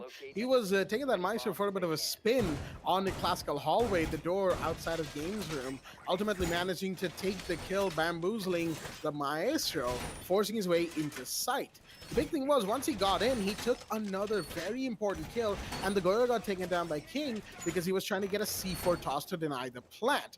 It all went down to Azraid, the last man standing, and he made his own play, throwing in a second C4 from the opposite angle. And interestingly enough, I believe, you know, the player shadows that we got to see right towards the end there, the ace, King, actually looked around. I think he was trying to shoot that C4 out. Too late, though. He got taken out, and the Ash did not quite have the kind of health required to win that engagement against the SMG-11. It just shreds through people, and Sensei learned that firsthand in this match as the clutch went the way of Azraid. This time on the smoke, once again, shotgun SMG on hand, as Exotic Esports will look to take trophy statuary on round 2. The other thing I would actually kind of like to see, just for the sake of thematics, really, doesn't really depend too much on how Zero likes to play, but I think everybody can tell what I'm kind of leaning towards here. Team Zero playing, you know, operator Sam Fisher, whose code name is also Zero, kind of would work thematically speaking. We do like to see that every now and again, but no Sam Fisher in play just yet, as the Evil Eye of the Maestro will be pinged on Master Bedroom nice and quickly. You know, taking care of utilities, something that Zero will look to do right now, as you have Crisis going in, and the Ash as well going in towards that main bedroom area. Now, I do disagree with the use of the grenade right there. One, because it missed, and the other reason was because, oh dear me, that second Summer Breach will not be too happy. King won't be too happy about the situation he's found himself in. Summer Breach is going off. The second one that he tossed, unfortunately, got taken out by the grenade. His own teammate's grenade that was flying in the face of an Evil Eye. little bit inefficient in terms of the utility clearance, as two ADSs, oh wait, two my magnets and an ADS are going to, be burnt out by the Blackbeard. But of course, that doesn't really clear his push. Start his position given away. Well then. That takes some guts right there. Nerves of steel to face the Blackbeard head on and win. Speaks volumes about the man himself, as that has put the side of Zero in a little bit of a bad position. Cross angle being established, as Sense is going to take a ton of damage right. I'm trying to go into sight, or at least do some breaching and utility clearance. He wants to get the guy on that door of Trophy. He knows that there's somebody there, as the drones will give away more positions, but more pings are being levied towards the side of the attacking team. They need to get in. They need to start getting the plan through. I believe there was a C4 attempt from below as well. Wasn't quite successful, but this angle that Stark is holding is a huge one. And Kyo, he's going to be the man to make this play. He needs to get in through that rotate of Statuary and take out the operator holding Cross. He's going to look around. Can he get him in time? There's a down in the meanwhile onto Sensei. The diffuser operator is still alive though. Kyo comes on. Can he get one? He gets three! Well then! Huge play from the rotate by the Nomad. A much required one. And now it's all put it down to Vendetta, the last man standing. Plans going off, and now 40 seconds on the clock. It will be Q. Quad kill to the man, as he will be the one to give his team a round to the attackers. Showing up very, very strong indeed. Team Zero, making sure that we all know that this is not going to be an easy fight for Exolic, even if they have gone to the very defender-sided Villa as their map of choice. Trophy? No. Dining room will be the side of choice, it seems, from the side of Exolic Esports, as the early round equalizer is in and round 3 is underway.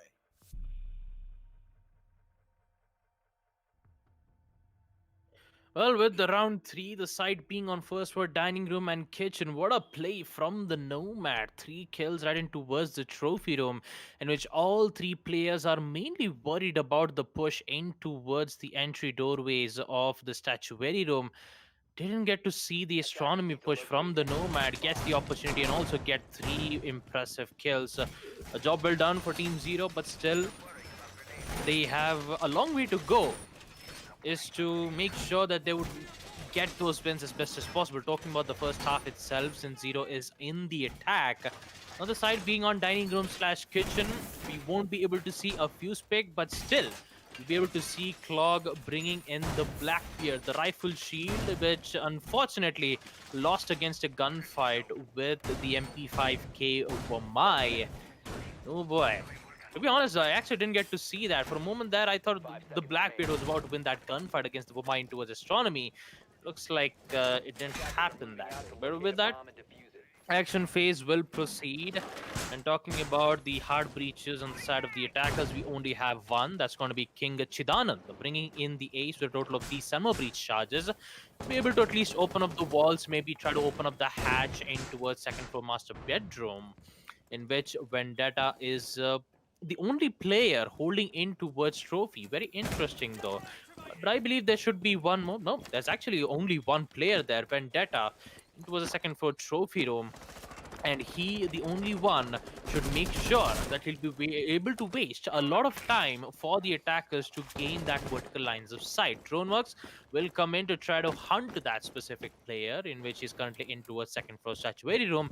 And the other defenders is just waiting for the attackers to make their move. Now Stark will be able to come back right upstairs. I believe Firefly is here with him to provide some support. And talking about Vendetta, he'll be able to get some good amount of support and also holding that angle. Talking about Vendetta though, he doesn't have any problem dealing with Crisis, putting it in a 4v5, but a huge push from Astronomy will come in to try to hunt down Vendetta in towards that trophy room. Here, we'll be able to see the head and gladly get that beautiful headshot, eliminating Vendetta, and also a refrag coming in from Cure, putting it in a 4v4. Stark has needs to be worried about that push in towards bedroom, because there's a total of 4 players who's already in that specific place, opening up the hatches in towards laundry and also slowly making their way in towards statuary room to use that vertical lines of sight. Now Chidanand, with him opening up the wall, he still needs to open up the laundry wall as well to give them the maximum chances to go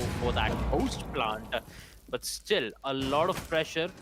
Talking about Starker, he's still in towards Statuary Room. Talking about Azaret to the shotgun.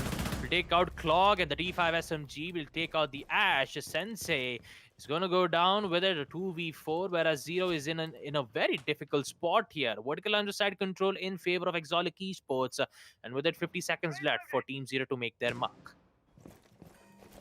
Very unfortunate second floor push right there from the side of Team Zero. They really tried it, and they almost had it, shall we say.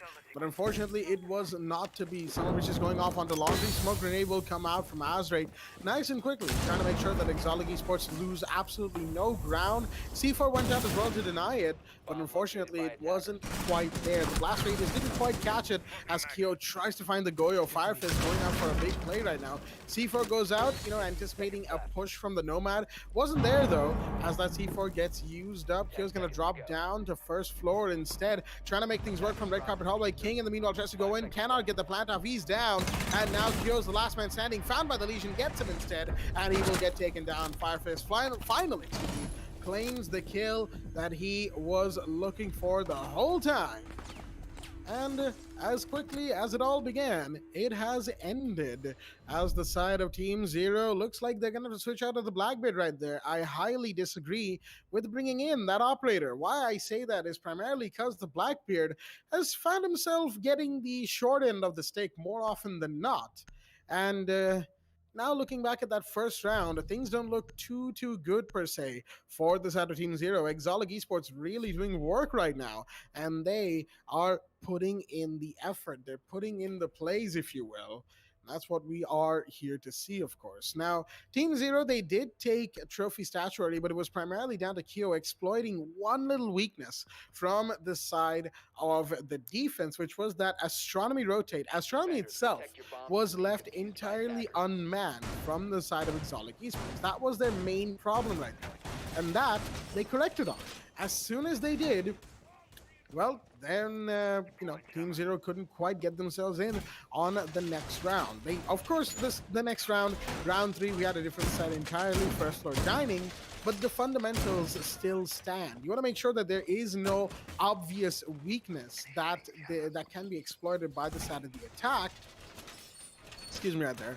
And that has definitely, or did definitely hurt Team Zero in round 3. They couldn't, they didn't have that little thing that they could really emphasize on against Exolic. They didn't have an opening that was already sort of there. No oversight, or not a whole lot of oversight was there from the side of Exolic Esports, and that helped them claim that round. The biggest things that they are doing correctly is making sure that any mistake they make in one round is made up for in the next, at least in the early match so far. As you all know, a little thing that we all love to say when it comes to the Pro League here, the Esports Club Pro League, is the simple fact that things might look, dicey for a team early, but everything can be better judged from slightly later in the match when both teams have truly shown up, or at the very least, for the most part, shown up, and are really trying to get themselves in the advantage. Things obviously can look bad early, but they can be made up for later on from the side of any team, attack or defense. In this case, Team Zero might just pull off something special when they go on the defense, and that, oh boy, Stark nearly had that kill. King has to be careful right there. The ace rappelling upside down on the 90 window. Drones giving away the Goya's position. But Stark, of course, is more than fine. Clock's gonna go down in the meanwhile. Firefist takes him down, and one more kill rings out. Now, the ace position challenged from the side of the defense. Exolic Esports not willing to give up, not in the slightest. They really are bringing out their all. And the ball is now in Team Zero's court. With the Master Cam taking out the attacker drone in towards 90, Team Zero needs to figure out a way to get in towards the site. Although Crisis slowly making his way in towards the red stairs with no information whatsoever. But still, he will try to figure out a way here. Will he? Though no, it does not. The Jaeger will be able to claim the life of Crisis, putting it in a 3v5. Exolic Esports hasn't lost a single player, and just as I was talking about it, Sensei is going to take out Vendetta, putting it in the 3v4. Make that 2v4. A lot of chaos coming in from both these teams, as Azered with the SMG-11 will be able to shut down Sensei. And with it, Chidanand will be the last man standing, who is rappelling in towards the balcony of study room. He will make his way after. He will make his way. Although in a total of 20 HP, he doesn't have any proper information. He'll be able to recover the diffuser, but he needs to eliminate at least 2 or 3 lines of sight from the hands of Exolic Esports. Now, talking about time though, doesn't have much. 20 seconds left. He will go for the drone works anyways, but still, getting that information at that minute second to be able to find anything at all, the information will come in for the defender saying exactly where Ace's location is, and Azaret will be able to claim the life of Chidanand. With it, Exolic Esports will be able to win round 4, second floor AVG. As we take a look at it in the instant replay, we will proceed to round 5. But talking about round 5, we will have to go for a technical pause because one of the players on the side of Team Zero had a bit of internet issues. So we will go for a pause timer and come back. Talk about the exact total of 4 rounds on how Exolic Esports win a total of 3 defending rounds, whereas Zero won round 2 second floor trophy and statuary room. All in all, a very good performance coming in from both the teams, but mainly to Exolic Esports because I like the way how they operate. Not the same to Zero though, where in the round second, where we did get to see that 4K coming in from the Nomad, whereas Azerade, the man with the SMG 11 Pro, 1v2 clutch in the first round and also making some huge impressive plays in the previous rounds as well. If Exolic Esports keep their momentum up in the first half itself, at least putting it in a 5-1, this would put them in a higher chances of winning and also getting their spot in division 3. Same thing goes to Zero though. If they do however win 2 rounds of attack in round 5 and 6, they will be able to equalize it, putting it 3-3, and in the second half where Team Zero will be on defense, maybe that will be the time where we might be able to see some major changes coming in from the second half. Because talking about second half itself, it's quite a lot of changes, especially on a map like Villa, where although the attackers have much more of a favors unless and until if the defenders figure out a way to eliminate their teams. You have a lot of opportunities. You have smoke gas canisters to deny the default plant in second floor AVG. You have C4 plays coming in. You could bring in the pulse in first floor dining to give information and also convert those information into kills, having a total of 3 to 4 C4s. But other than that, it's all up to Exolic Esports to understand what Zero's motives are on attack, try to counter them, and also make sure that they'll be able to win it out. Same thing goes to Zero though. By the performance Exolic Esports is giving right now, the main problem that Zero is having problem as of now is watching for flank watches though, because they've been getting flanked for almost around 3 to 4 rounds here. Although there was one round where they did win it out, but still they have to look for flank watches. They have to make sure that they would give much more of information via the drones, at least place some pre-placed drones in the prep phase itself, so that you could have much more information even at the starting rounds itself, knowing what kind of plays that they're making, what kind of positions that they're holding, and also try to eliminate them as soon as possible. Now, talking about the push though, we did get to see some players pushing in at the first floor. It was just only one player, whereas the other players were 3 to 4 players were pushing in towards study, in which they did not work out. But I'm just very excited to see what's going to happen in round 5 itself, while the site will be on second floor trophy and statuary room. So Jack, what do you think about the site that Exolic Esports is going to pick, knowing that they did win once, which was on round 2? Actually, round 2 was where Team Zero won on attack. Do you think Team Zero will be able to win this round again, or will Exolic Esports might adapt to the situation? I don't really see Team Zero taking too many rounds if they continue playing the same way that they have been so far. Now, why do I say that? It's because they're not really doing too much to clear out an area. Now, What do I mean by clear out an area? Well, it's not just utility, it's not just, intel gathering. It's also making sure that any defender that you spot, you take them down. That is the big thing that you need to make sure of. That is the whole point of roam clear, making sure lurkers are not a thing when you're going into its site, making sure that flank watch is there. Many issues that plague their attack right now is definitely not helping them in the slightest. And more so than that, I would say that what Exotic Esports has done well is they've really not gone for anything too, different, too out there, if you will. They're mostly just sticking to the basics, the standard stuff that we have seen from them, or from teams just all over Rainbow Six competitive. Different regions have different playstyles, of course. The South Asian region has theirs, where teams around the qualifiers slash the Division 3 and lower Div 2 areas, they stick to more of the basics and whatnot. And of course, they just like to emphasize on what they want to do more so than what they might bring out more experimentally, if you will. Unfortunately, ladies and gentlemen, we've had to go in for a full rehost taken by the side of Team Zero. Their player couldn't quite join in before, of course, the pause timer was about to run out, and there's a whole bunch of stuff there. Initially paused, but apparently the net issues did not allow them to come back before the timer ran out. So we are going to be going for a full rehost, and we're just going to get the players back into the lobby nice and quickly, with hopefully no issues once again, as it were. But all things considered, again, going back to the point that I was saying, right?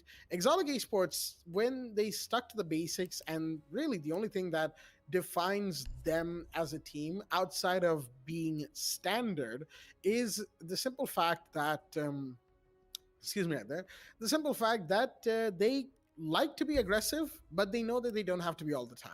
And that's the thing that I see a lot of teams in qualifiers trying, a lot of teams in Div 3 trying every now and again. Teams that have before in previous seasons come into divisions of very hot, like with 7-0s back to back, qualifiers. They look really strong for Div 3.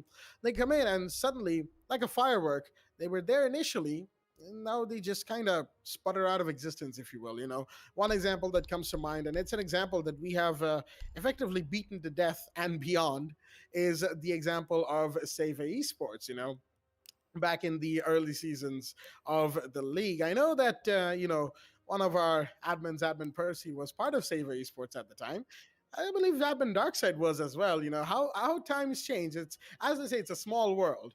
But jokes aside, Saver looked very strong in the qualifiers. I will not deny that they did not. And they seemed like they had a good chance. They were aggressive. They knew how to coordinate well. They did what they could, if you will. The droning was there. Everything was there. At least that's what it seemed like in the qualifiers. They come into divisions and suddenly the scores flip, quite literally. It's not even that they lose by close margins. 7-0, 7-0, 0-7. Like day one of division, they lose not to 7, and it was a surprise and a half for all of us here at casting, and our our host Tyson at the time as well. And it was a bizarre thing. But what it really highlights is when you get into divisions, right? And as you start climbing the ranks of competitive esports in the region, you can't be all fast and loose and aggressive. That kind of coordination, sure, while a team like Demas Force does it very well. And let me get one thing clear. Demas Force is a fantastically aggressive team. But the big thing is they have practiced it that way time and time and time again. And most importantly, they have basically taught themselves to do it and coordinate around that aggression. Even after the roster change, and adding players like Asterix, like Poseidon from Union Gaming, even then, they have like one or two players who are always sort of playing reserved. In the back end, they are basically the team's anchors. Everybody else is allowed to just go. And that is what separates Demas Force from other teams that like to be hyper aggressive all the time. Simply put, DF has trained themselves to be aggressive, but know when not to be. And more importantly, their coordination is revolving around that. It's not that you're coordinating, it's not that you're being aggressive despite coordinating. You're being aggressive while coordinating. And I know, this it needs a little bit of explanation. It's a discussion for another day. But the whole point, notwithstanding, what I'm seeing from Zero is they want to be aggressive. They want to push in, right? They don't want to do too much clearance. They just gather intel and they try to brute force their way in.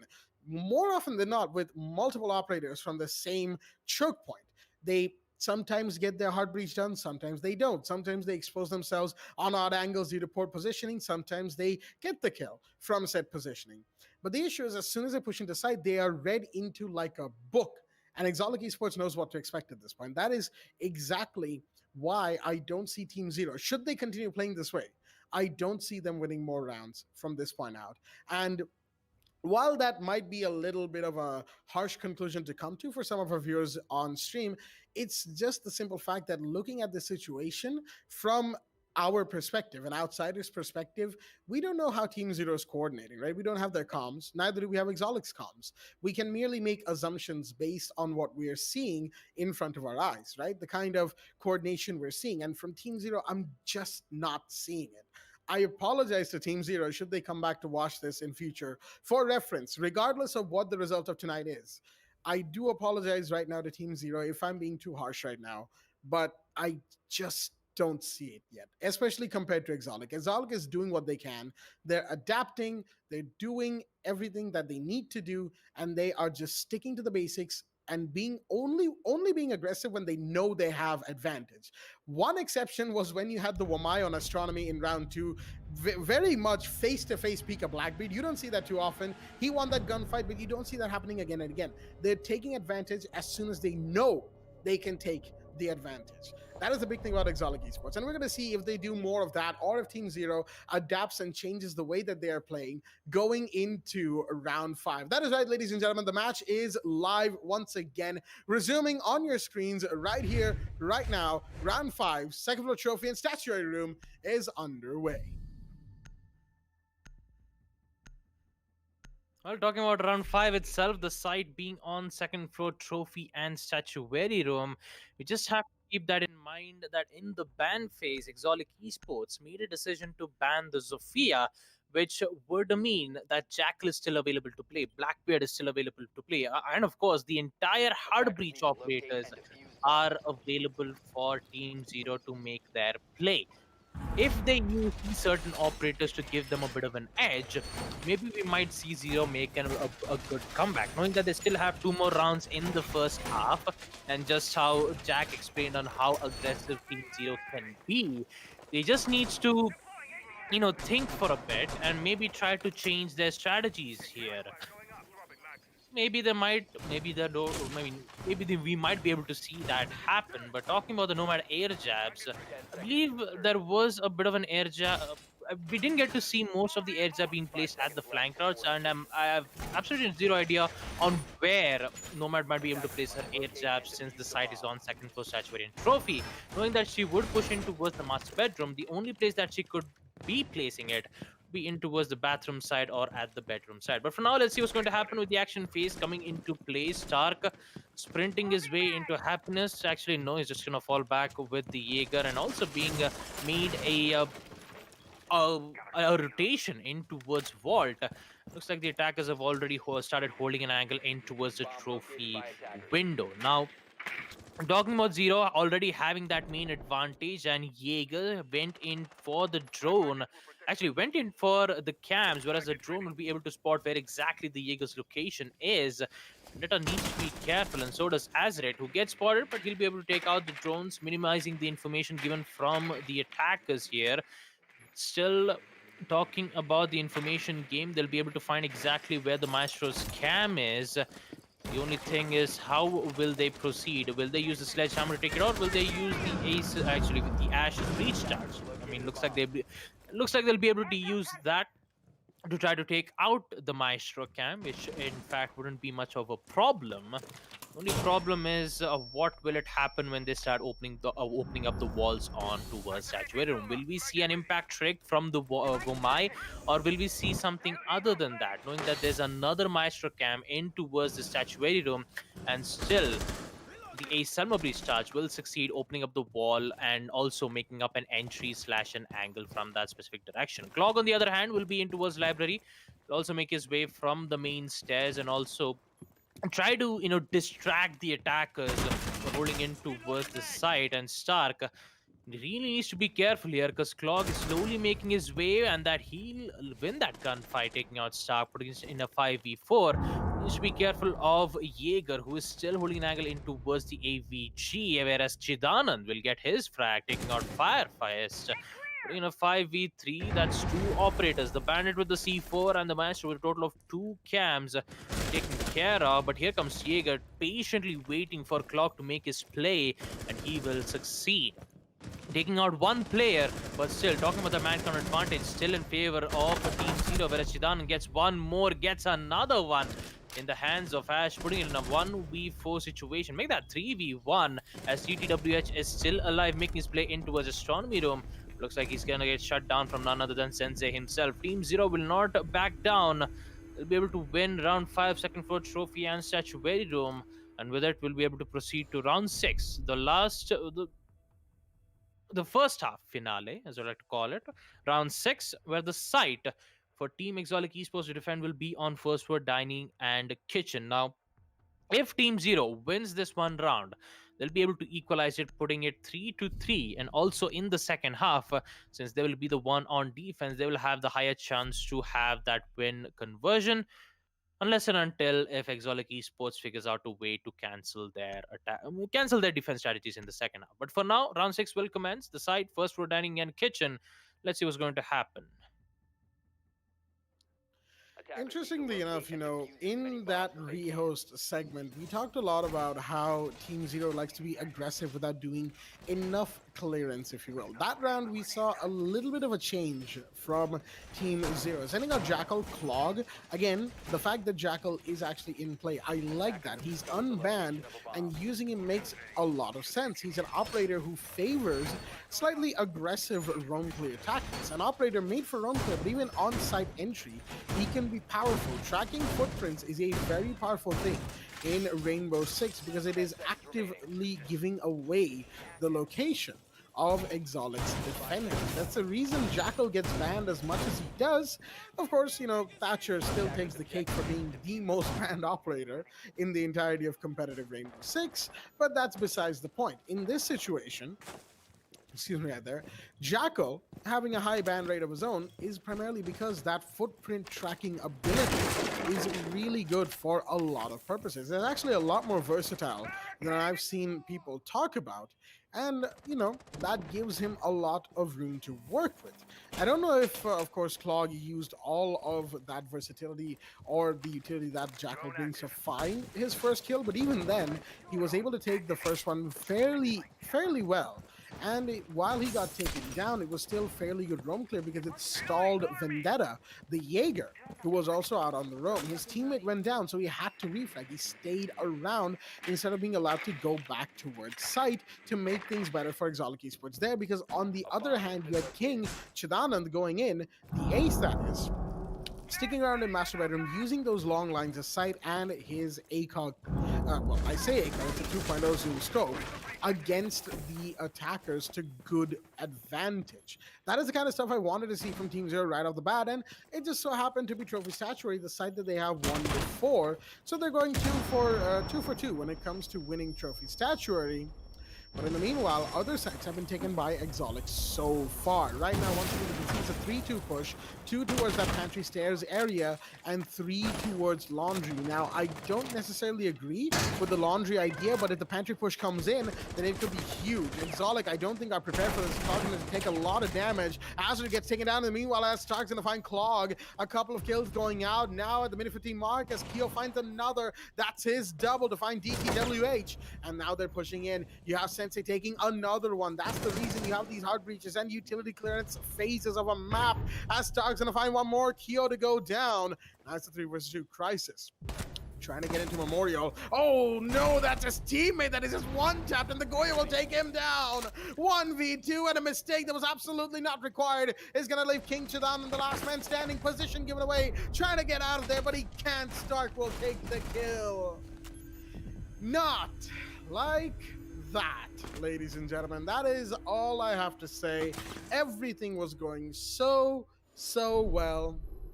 But unfortunately, it just so happened that a team kill rang out through the air and denied everything. As soon as the first kill happened, that team kill happened, you could see that the sledge got instantly, disoriented. He was like, "Wait, what? How would that?" He was probably like apologizing to his teammate, right, causing him a little bit of din in the comms. Did not know that the Goyo was like right next to him, and everything just fell apart from there.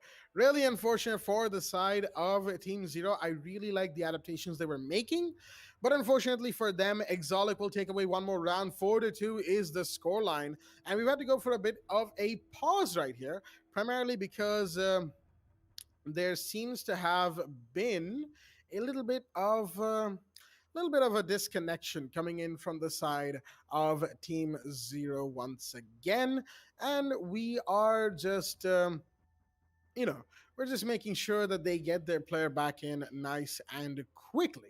Now, of course, since the disconnection happened in the pick phase, the pause is more on admin discretion. The rehost, of course, has already been used up from Team Zero, so does not count towards them. This is down to the to our admin discretion here, and again, the whole pick phase rules and whatnot are in a little bit of a tizzy right now as it goes. Hopefully, it can be cleared up a little bit more going into year 6. But right now, Second Floor Aviator Games Room seems to be the side of choice from the side of the now defending Team Zero. Now, here's the big part. It is 2-4.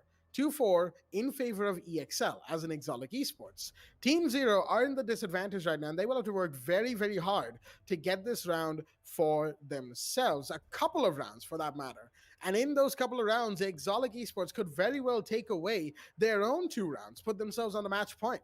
So a lot to fight for as we move into the second half of this game post round 7 roll swap.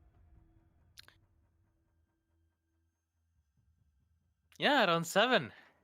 It's just, I mean, to be honest, I was a bit shocked at the previous round where, Sensei just got, absolutely obliterated with the SMG-11. Maybe he's at the pause time itself, he might ask a question, to his teammate, asking, "Can it run Crisis?" But yeah, I guess, yeah, that wasn't a good joke at all. Anyways, talking about the round 7 itself, 2-4, and with team Exotic Esports having in the lead, winning 4 rounds of defense in the first half.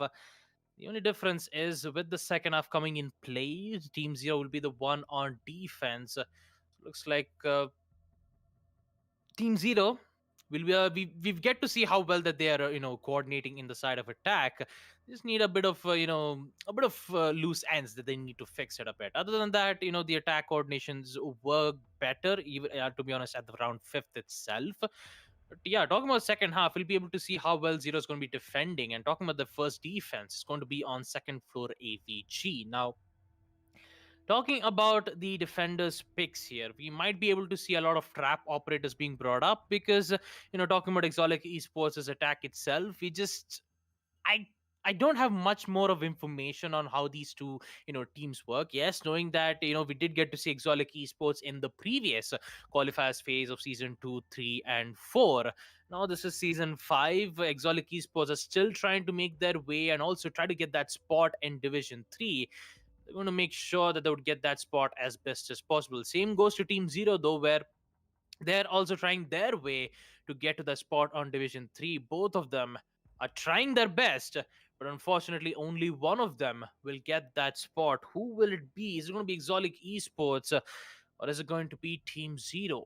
That is, a biggest question that we do need to answer around here, since knowing that the map is on Villa, the map popularly known for its impact tricks on any of the sites that you do get to see here, even if it's on second floor AVG or statuary room, even you can count on first floor dining as well.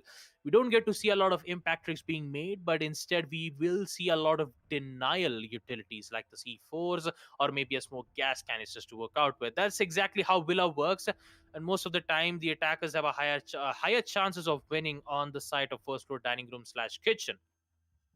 It's always about that rounds, on defense, where if they start to lose second floor AVG or second floor trophy, that's where the attackers have the upper hand on winning it out. It's just the only difference is who's going to win the early gunfights, who's going to get that early peak, and also who's going to, perfectly execute the push on either one of those sides.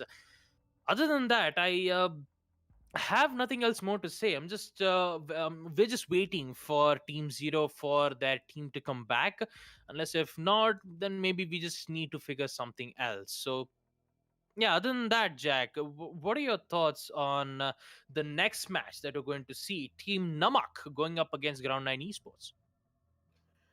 That one is definitely going to be a very interesting one, all things considered. Now, recalling right off the top of my head, Namak is a team that primarily usually just plays by the basics, right? They don't do too much too different, if you will. While of course Ground 9 are a bit of a mix. They like to play standard, but as soon as they have advantage, they start going aggressive, if you will, similar to how Exolic works. So in like on paper, depending on the history of this season's qualifier games, I might be leaning towards Ground 9 Esports for the time being, as they definitely started off strong. But then again, as we all know, teams that start off super strong in qualifiers don't exactly have the most consistent history of continuing that trend into division matches. Of course, I've talked about a few examples before, so I'm not going to go into that anymore right now.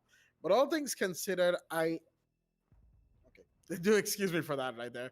I do have to say, Ground 9 probably, yeah, Ground 9 takes my vote for the next game. I'm sorry, Namak, if you guys are watching right now, but Ground 9 is gonna have to take my vote primarily because of the fact that just as a team, I kind of like them a little bit more. The way they play, the way they coordinate, and they look strong, right? They look strong. They've looked strong in the matches we've had here in a season 5, and not just season 5, season 4 and 3, and wherever we've seen them before this. They have been trying for multiple seasons now to get into the Pro League division stages. And it's the final season. Only one chance remains, and that is tonight. So we will see who wins. But to answer your question, Baba, I feel like Ground 9 might just take it.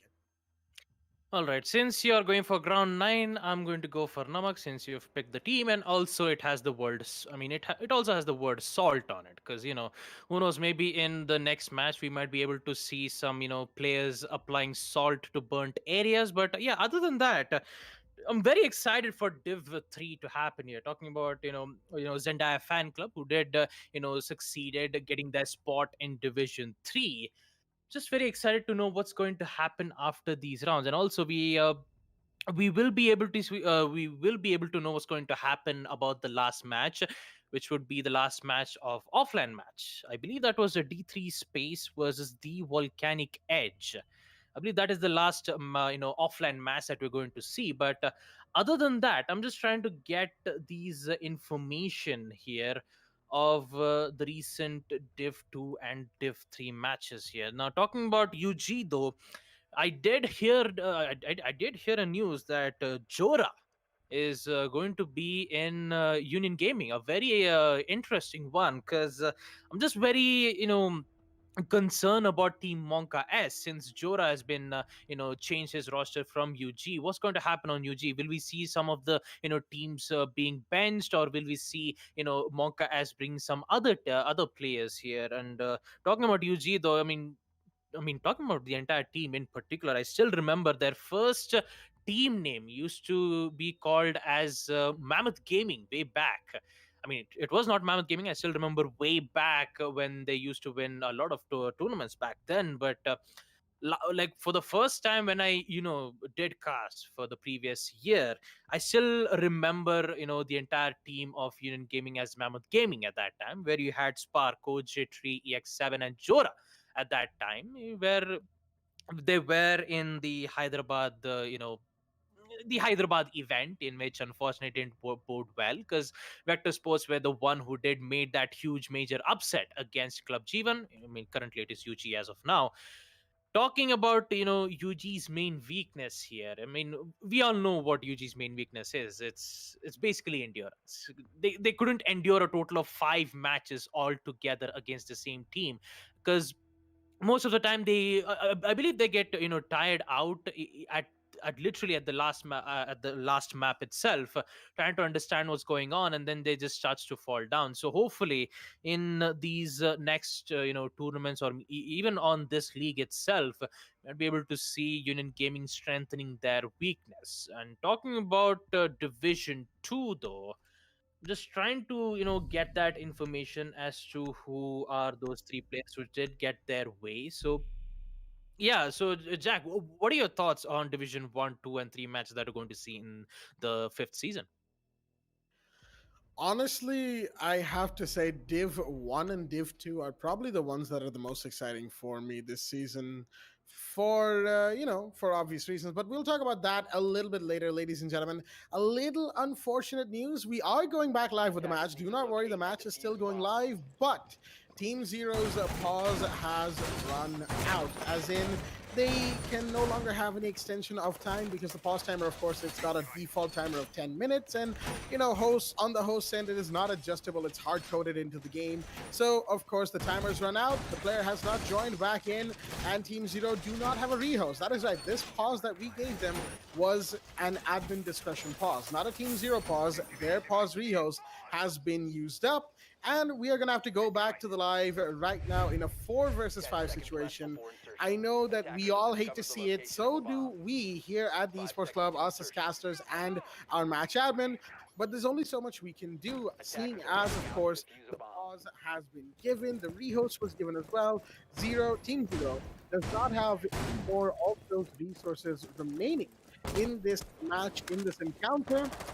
So we're going to go back into the match 4v5 regardless. Exotic Esports, of course, have a man advantage due to that, and Team Zero's player just cannot come back for some reason or the other. We're going to see if we can follow up with them later on to find out the reason.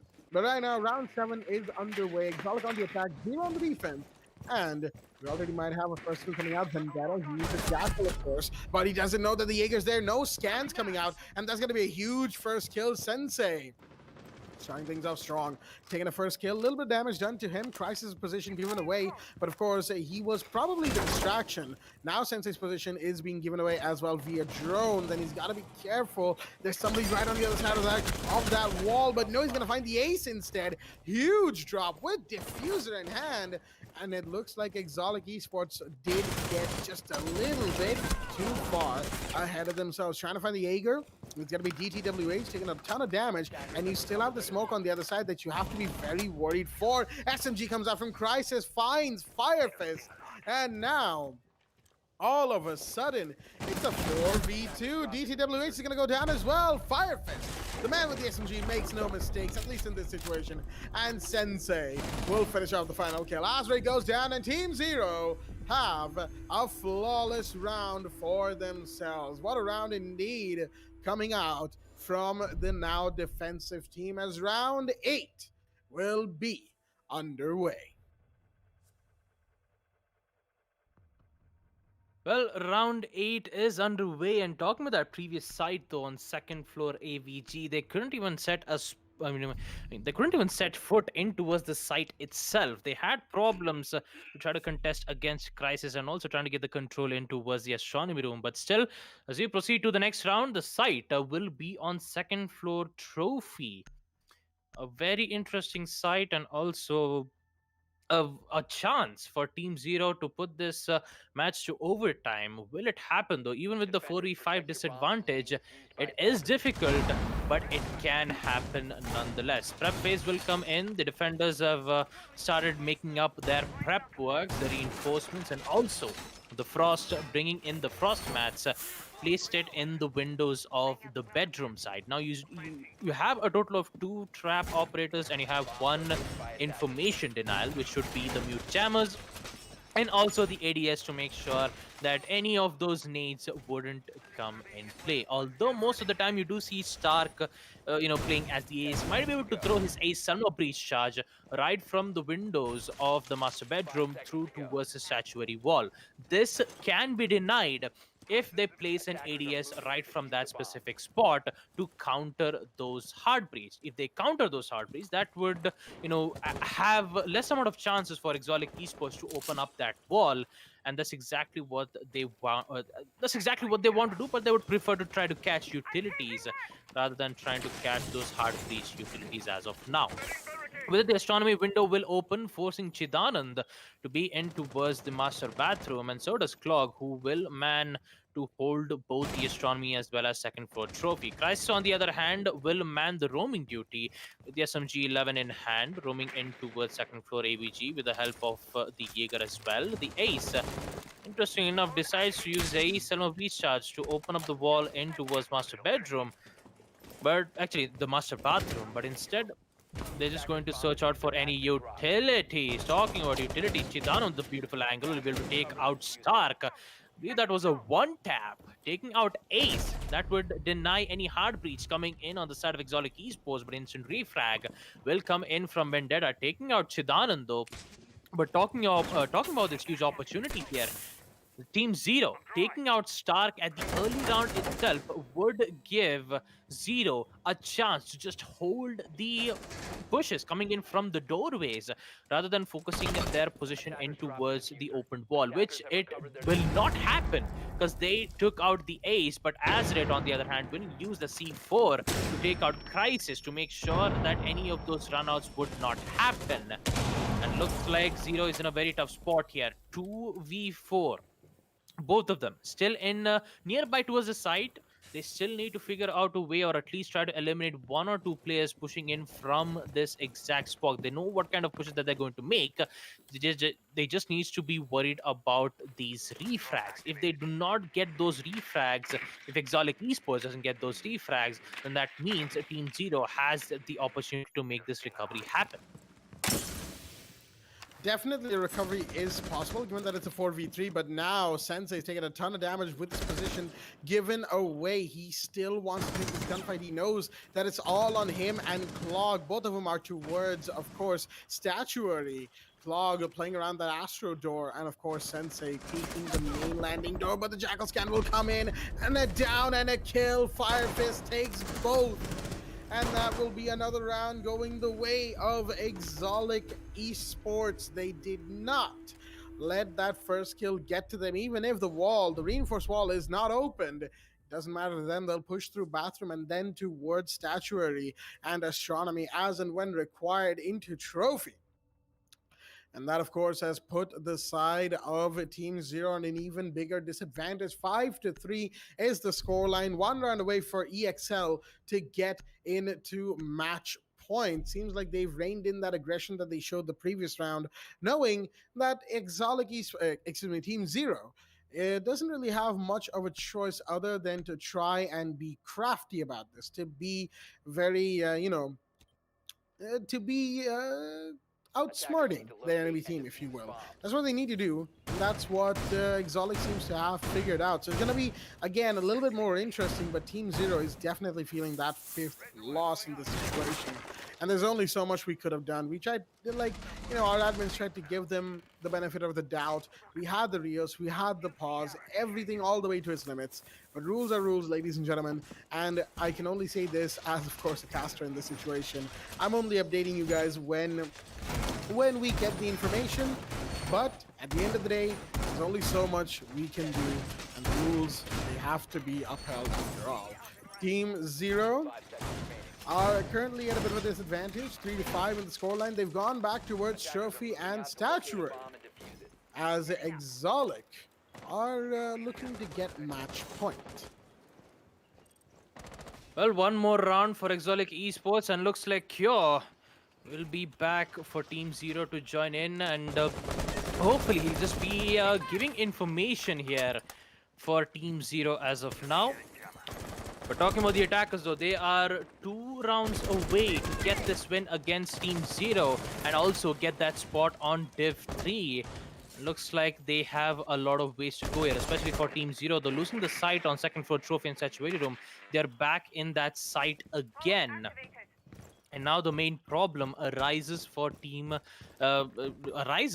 defenders here, unless and until if they figure out a way to destroy Exotic Esports' style of attack. Now, currently, we will see Chidanand holding in towards Astronomy with the help of a deployable shield that will be seen through the drone of which Stark is currently using as of now. The default cams, the outside default cams will be destroyed, but not the insides though, which would give some valuable information on the first floor as well as on second floor of the 90s hallway. But talking about how patient Exotic Esports is going as of now, they're just going for a fully thorough sweep. They're just making sure that if there is a deployable shield, is there any ADS being present? If there is, they'll be able to use that Ash's breaching charge right from below the site to take it out. And looks like they will. One utilities followed up with one grenade to take out that deployable shield, which will succeed, taking out quite a lot of utilities though. And also the Jonox will be able to give away his positions yet again, but needs to be careful of Jaeger in towards Statuary Room. What is going to happen here? Will the Jaeger win that gunfight? Will Sensei make plays for their team, or will Exotic Esports get their step in towards victory? Crisis, on the other hand, though, will use the hatch to fall back, but it's going to be Vendetta winning that gunfight, taking out Sensei, forcing them to be in a 2v5 situation here. DDW hatch with the kill, taking out Chidanand.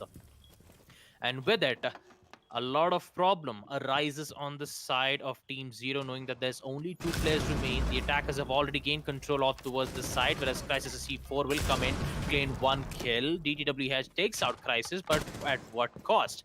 Post-plan situation will come in for Exotic Esports, and looks like the Valkyrie won't be able to do anything about it at all. Exotic Esports will be able to win round 9 second floor trophy and Statuary Room, and also get them to be in match point as we proceed to the next round, round 10.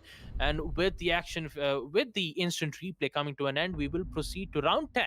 Exotic Esports on match point. Team Zero got their team back. Cure. And let's see whether if they would get these 3 defending rounds wins, starting off with the site, second floor AVG. Let's see what's going to happen here.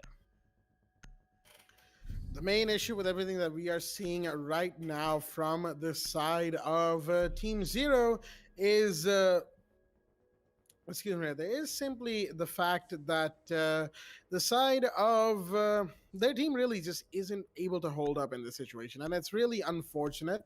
And yeah, it's all down to the simple fact that they didn't have Kyo for this entire time.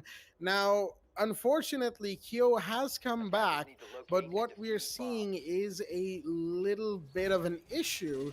Is his ping seems to be just a little bit too high for the given situation. Why do I say that? Is because we are seeing his ping 220. Now, I have to say that is very sad to see from the side of Team Zero, because they were probably looking forward to getting this player back, right? They're 5th, much needed in this situation. They need all 5 players on deck, but unfortunately, I don't really think, excuse me right there, that he'll be allowed to play past the prep phase, primarily because of this ping if it stays above this 200 mark. Because again, like I said, rules are rules, and the rules state that 130 and above will not be allowed. And there you go, Crisis will have to do the dirty work. Kyo will go down, and that is your Legion of the board as well. Hugely unfortunate game, and regardless of whatever the result is tonight, ladies and gentlemen, let it be known that Exotic Esports, even if they take this win, even if they had a great start against Team Zero, Team Zero definitely deserved a chance to have a better day.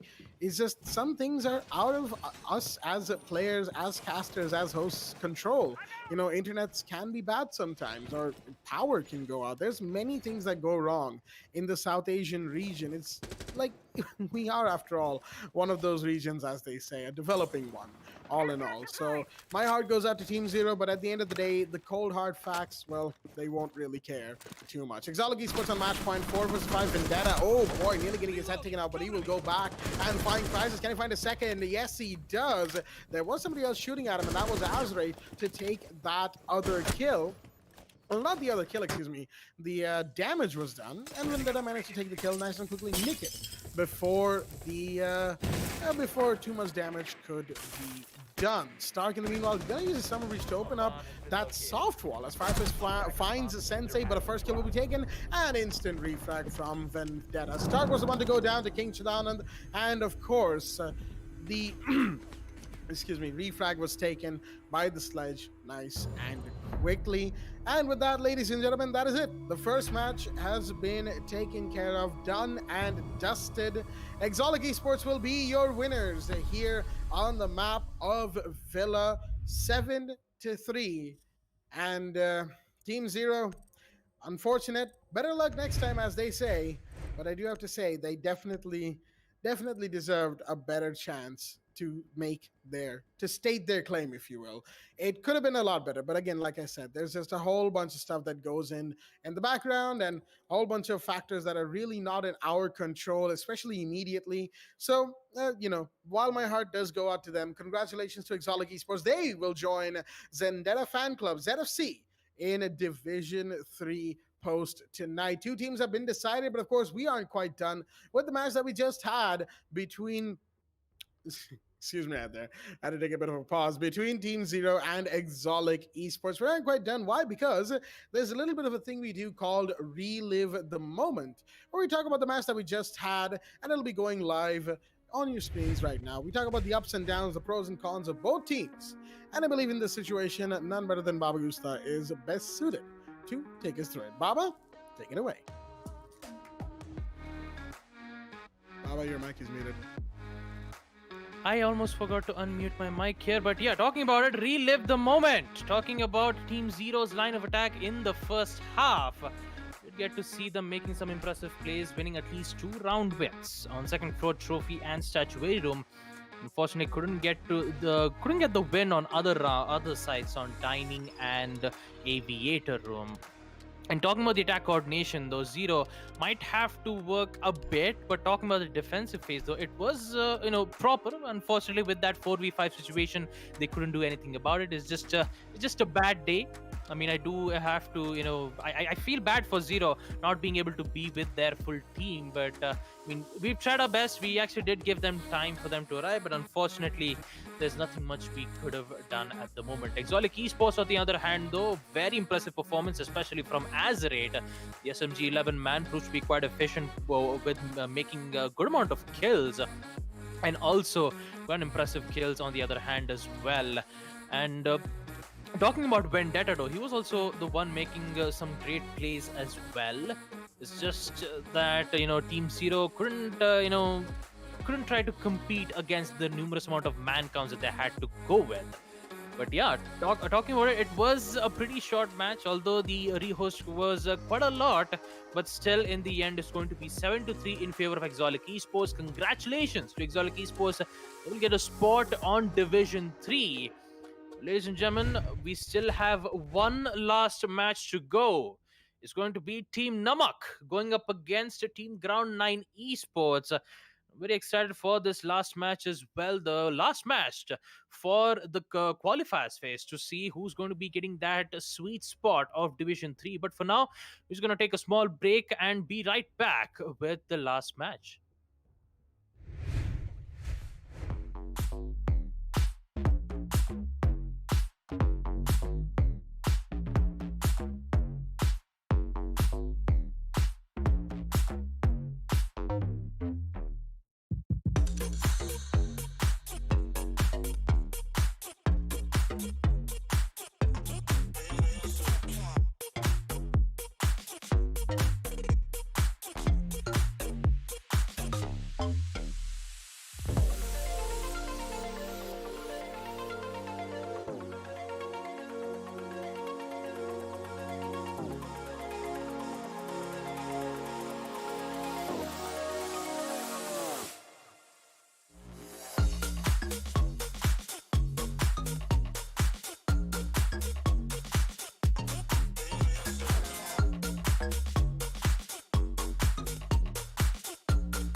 We head for the sky, it's alright.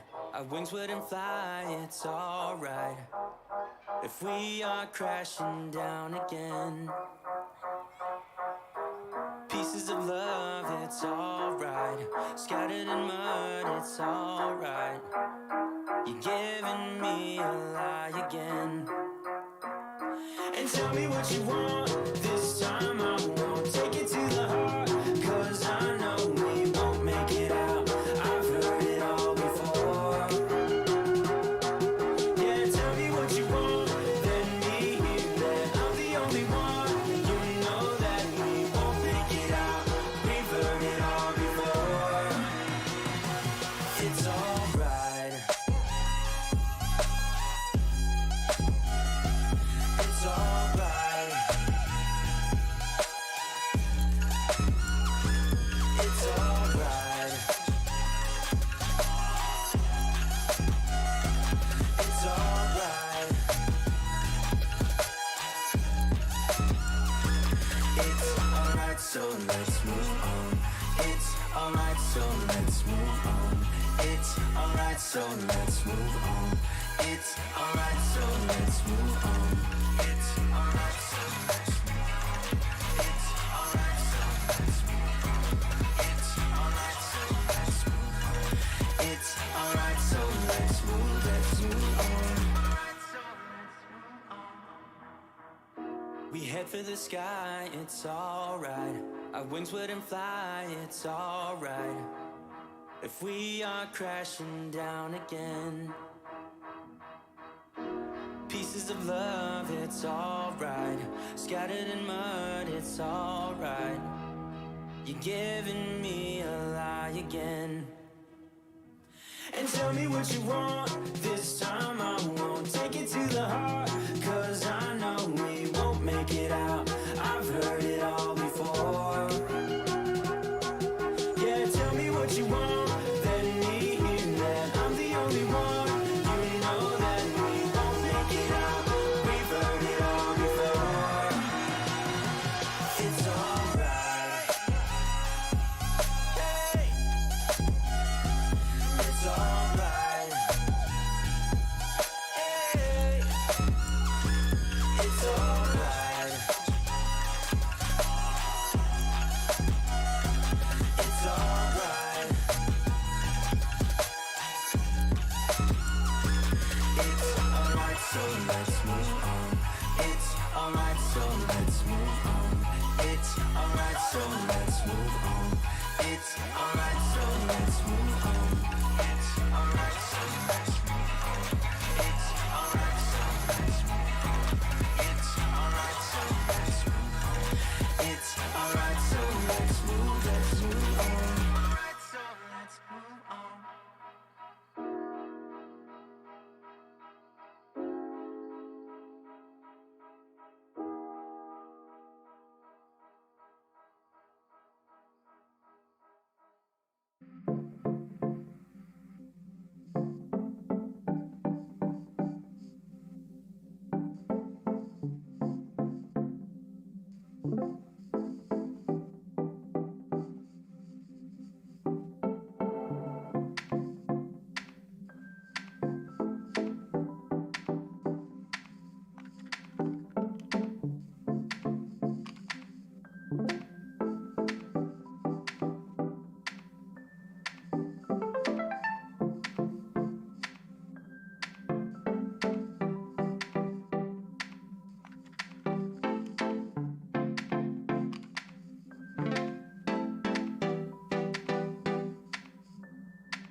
We head for the sky, it's alright.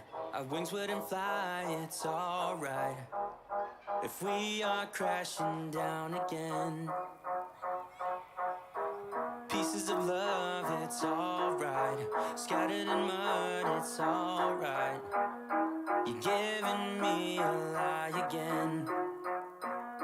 And tell me what you want, this time I won't take it to the heart. Cause I know we won't make it out, I've heard it all before. Yeah, tell me what you want, let me hear that I'm the only one. You know that we won't make it out, we've heard it all before. It's alright. It's alright. It's alright. It's alright.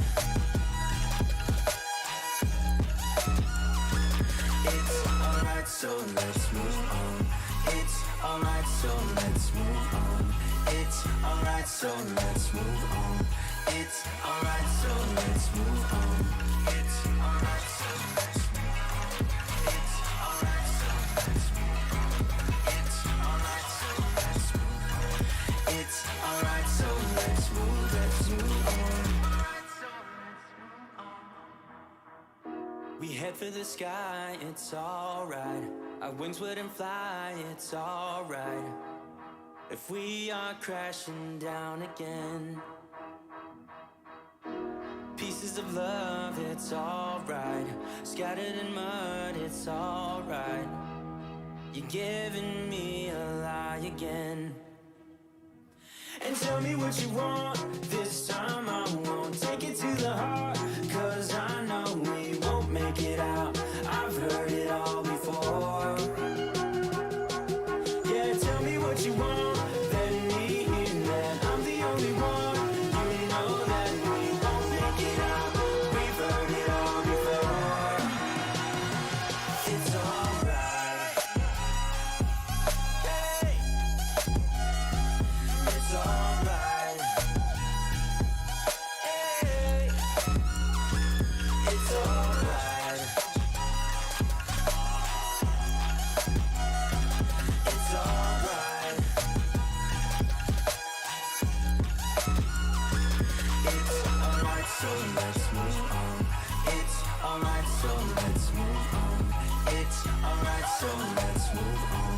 It's alright, so let's move on. It's alright, so let's move on.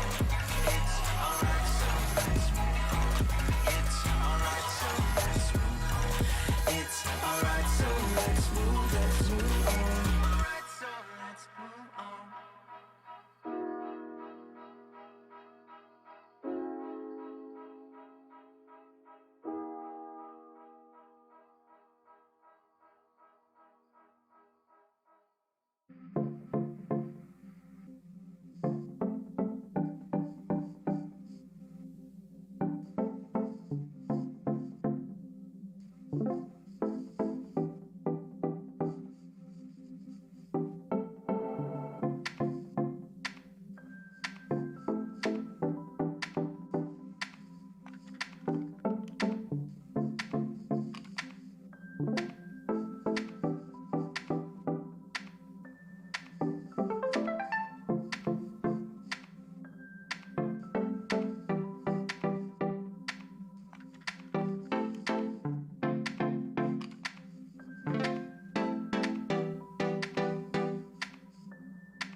Alrighty then, ladies and gentlemen, welcome back to the WD BLACK Esports Club Pro League 4 Rainbow Six Siege, supported by Ubisoft and alongside our broadcast partner, Booyah. We are your hosts, Blackjack and Babagusta, and of course, our match admin Eisen, here to give all of our viewers the final match of Division 3 qualifiers. I nearly ended up saying Div 3 as a whole, but no, it's the qualifiers. The last match of the qualifiers for Season 5 of the Pro League. That is right. There's only one team that remains to be decided. Who will it be to go through to this third division, Division 3 for Season 5, the last season of the Pro League. We've already got 3 out of our 4 winners.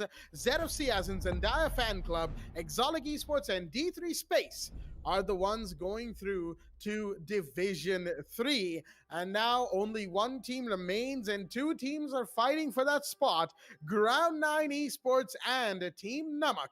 And we're going to be joining them right now on the map of Clubhouse. In the middle of the ban phase, as Namak is on the defense, on the attack.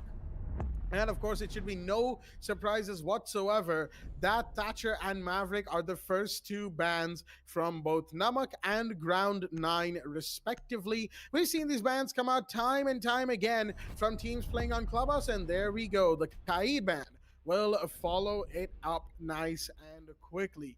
Again, absolutely no surprises in this situation. Thatcher, Maverick, Kaid. Sometimes it's a Thatcher, Hibana, Kaid.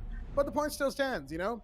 The hard breaches are there, the electrical denial is taken care of, and Valkyrie will be the final ban from the side of Namak. So really, the Clubhouse match we had earlier, excuse me right there, that was between the teams of Zendaya Fan Club and Sunset Ninjas, had a Thatcher Hibana Kaid Valkyrie ban. This match has a Thatcher Maverick Kaid Valkyrie ban. Really, it's just that second attacker ban that seems to differ the most between Clubhouse matches, especially for qualifiers in Div 3. But jokes aside, of course, we're going to be moving into round 1, Basement Church and Arsenal Room, the site of a choice between both teams, as we have a look at both the rosters that are here in the lobby for us today. Excuse me right there. From the side of Ground 9, we have got Neuron, Owl, Shannon, Shreds, and Abid Rahman. And from the side of Namak, we've got Batman Returns, and all right, the game kicked into loading nice and quickly before I could actually say that. There we go. Batman Returns, Fauji, Fankel, KG, and Bichu Yogi. Nice and quickly, round 1 will be underway on Basement Church and Arsenal Room, and I've got the man for the mic long enough. Babagusta, take it away. Thank you so much for that, Jack. With the site being on Basement Church and Arsenal, it's currently the standard way to open up their site pick. To see that impact need, impact being thrown right from beside the kitchen hatch, mainly because to use their impact tricks, because currently they don't have any shotgun operators, nor a secondary shotgun, operators being played on the side of defense, because I mean, you have the Vigil who's going to do the roam duties, whereas you have Legion not having any single impact. Looks like they're not going for an impact trick after all. It's just Fanko will have just one impact trick in his hand, maybe to try to get another line of sight if he's tried to roam in a site of logistics or at a bedroom.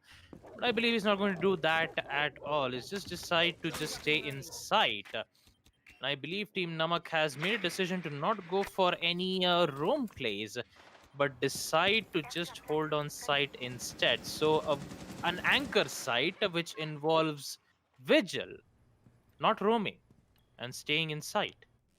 Very interesting pick, but we're able to find exactly if that works out here, as Team Ground 9 slowly making their way in towards kitchen, opening up the hatches.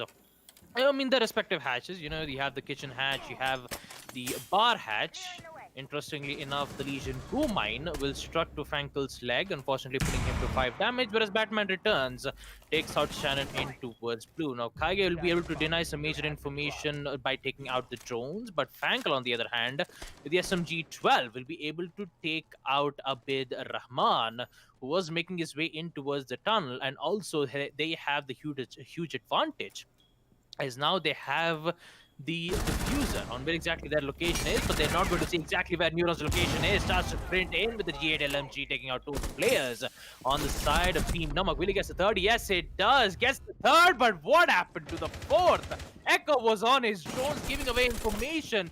And at the time, he actually will take out the IQ, but it's going to be Yogi taking out another one, taking out Shreds. And whether it's going to be Owl in a 1v2 situation, we'll see the Echo's head, but it's going to be the Echo to win that gunfight against Owl, as Team Namak will be able to win round 1, Basement Church and Arsenal Room, with a huge question mark arising from my head. What was Echo doing at that moment? Was he looking at the drone? Or was he dreaming of being in Division 3 to get to the top spot? I think the more important question is, what was the IQ doing? You go into sight, guns ablaze, everything's going perfectly for you, Neuron. That triple kill for him was great, but somehow he didn't notice that he didn't quite go all the way in behind those boxes. I mean, I understand Echo's not exactly the most chunky person on defense. That title goes to Rook, but really, he didn't realize the fact that there was a whole boy right next to him. All right. I guess some could say that there was a little bit of a neuron failure in his head, and it definitely resulted in some brain signals not going through as much as they should have. But enough about the neuron jokes. I'll leave my neurons to think about those later on. Right now, round 2 on second floor, gym and bedroom, interestingly enough, from Namak, as they will go off of that first very interesting play. Ultimately profitable, don't get me wrong. I may be, doing the whole stutter laugh thing while saying interesting, but the whole point of the matter is it was a very profitable play from Bichu Yogi right there, and he gave his team the round, effectively speaking, after that mishap from Neuron. Looks like he wants to go for, well, not a spawn peek. He just wants to sit here inside of garage storage, otherwise known as blue stairs or secret stairs. He's gonna be there. Looks like he really likes being in corners on Clubhouse. I'm not sure if that's that's something we'll see more of later on. Maybe, maybe not. Really depends on how he goes about playing against the side of Ground 9. But an interesting start from Namak nonetheless. We'll see them in the first round as a proximity alarm position is being decided upon by Forge. You can never go wrong with being just a little bit more careful than usual with those proxy alarms. Bitch, however, doesn't know his position is being given away. Free fires will come in. Will he take the kill? No, he doesn't. Unfortunate, but he undid his lean at the wrong time, I would say. And Shreds took care of him nice and quickly. Big first kill, as that Jaeger has always been a bit of a pain, but no, there's another one being taken, and the Mute just about gets into cover before the Ash can come in and get the refrag. Blackman returns, using that shield gap to good use. Now, of course, he might just want to put out a C4. I think that was a different one. Potentially. An explosion did happen, did a bit of damage to Shreds, but he is still more than healthy. Peak coming out from Batman Returns, but he's not going to do more than that. He needs to hold in as KG is here for cover. Cross angle being held by the SAS brothers, and all the Mute needs to do is just hold back. He does not need to be aggressive as the drones will come in, but I don't think they know that the smoke is here as KG is hearing the Ash very close. He wants to go in, and he might just any second now. Oh boy, there's definitely a situation and a half, but Tress will go down to Fanko coming in from below with a kill confirmed from KG onto Neuron. It's a 2v4, ladies and gentlemen, and now it's all down to Owl in a bit. Well, Fozzy will take one more, taking out Abid Rahman with the UMP, and with it all, will be the last man standing. Will be able to get KG, puts it in a 1v3, looks back at the wrong time, and with it, Franco will be the one to take the final kill, taking out Owl, as Team Namak will be able to win round 2, second floor gym and bedroom. As we take a look at it in the instant replay, we will proceed to round 3, where Team Namak will pick the site called second floor CCTV. Some great aggressive plays coming in from the defenders, and also on the side of the attackers, though. I'm not quite sure what happened at that exact moment, especially Yogi. He was out in the open. He wasn't at the blue angle. He wasn't at the blue entrance. He was literally out in the open, holding an angle from the motor stairs. Well, he gets spot from the drone, from the main stairs, not even giving the live ping. Just giving a yellow ping, immediately gets taken out. But then when they start pushing in towards on cash room, something magical happened though. With the shotgun getting one kill, the mute getting the other, and also giving Team Namak the win. Basically, just like I said just basically just like I said in the previous rehost that we had, apply salt to burnt areas. With round 3 will proceed, the site will be on second floor CCTV. The only problem is, will we see ground 9 applying water to burnt areas? Actually, you know what? I'm just going to stop making that joke from now on. But with it, talking about serious facts here, the attackers still needs to be aware of some certain aspects. That would be, the defenders going a bit aggressive. I wouldn't say a bit aggressive. It was just mainly that they went in, for the drone works and they didn't get those drone works right. So hopefully, with the site being on CCTV, they might have something to talk about it. With the action phase coming in play, we will see Shannon bringing in the Blackbeard, whereas we'll see a total of 2 hard breaches around, Owl with the Hibana Sitkaros pellets, whereas Abid Rahman with the Ace Selma breach charges.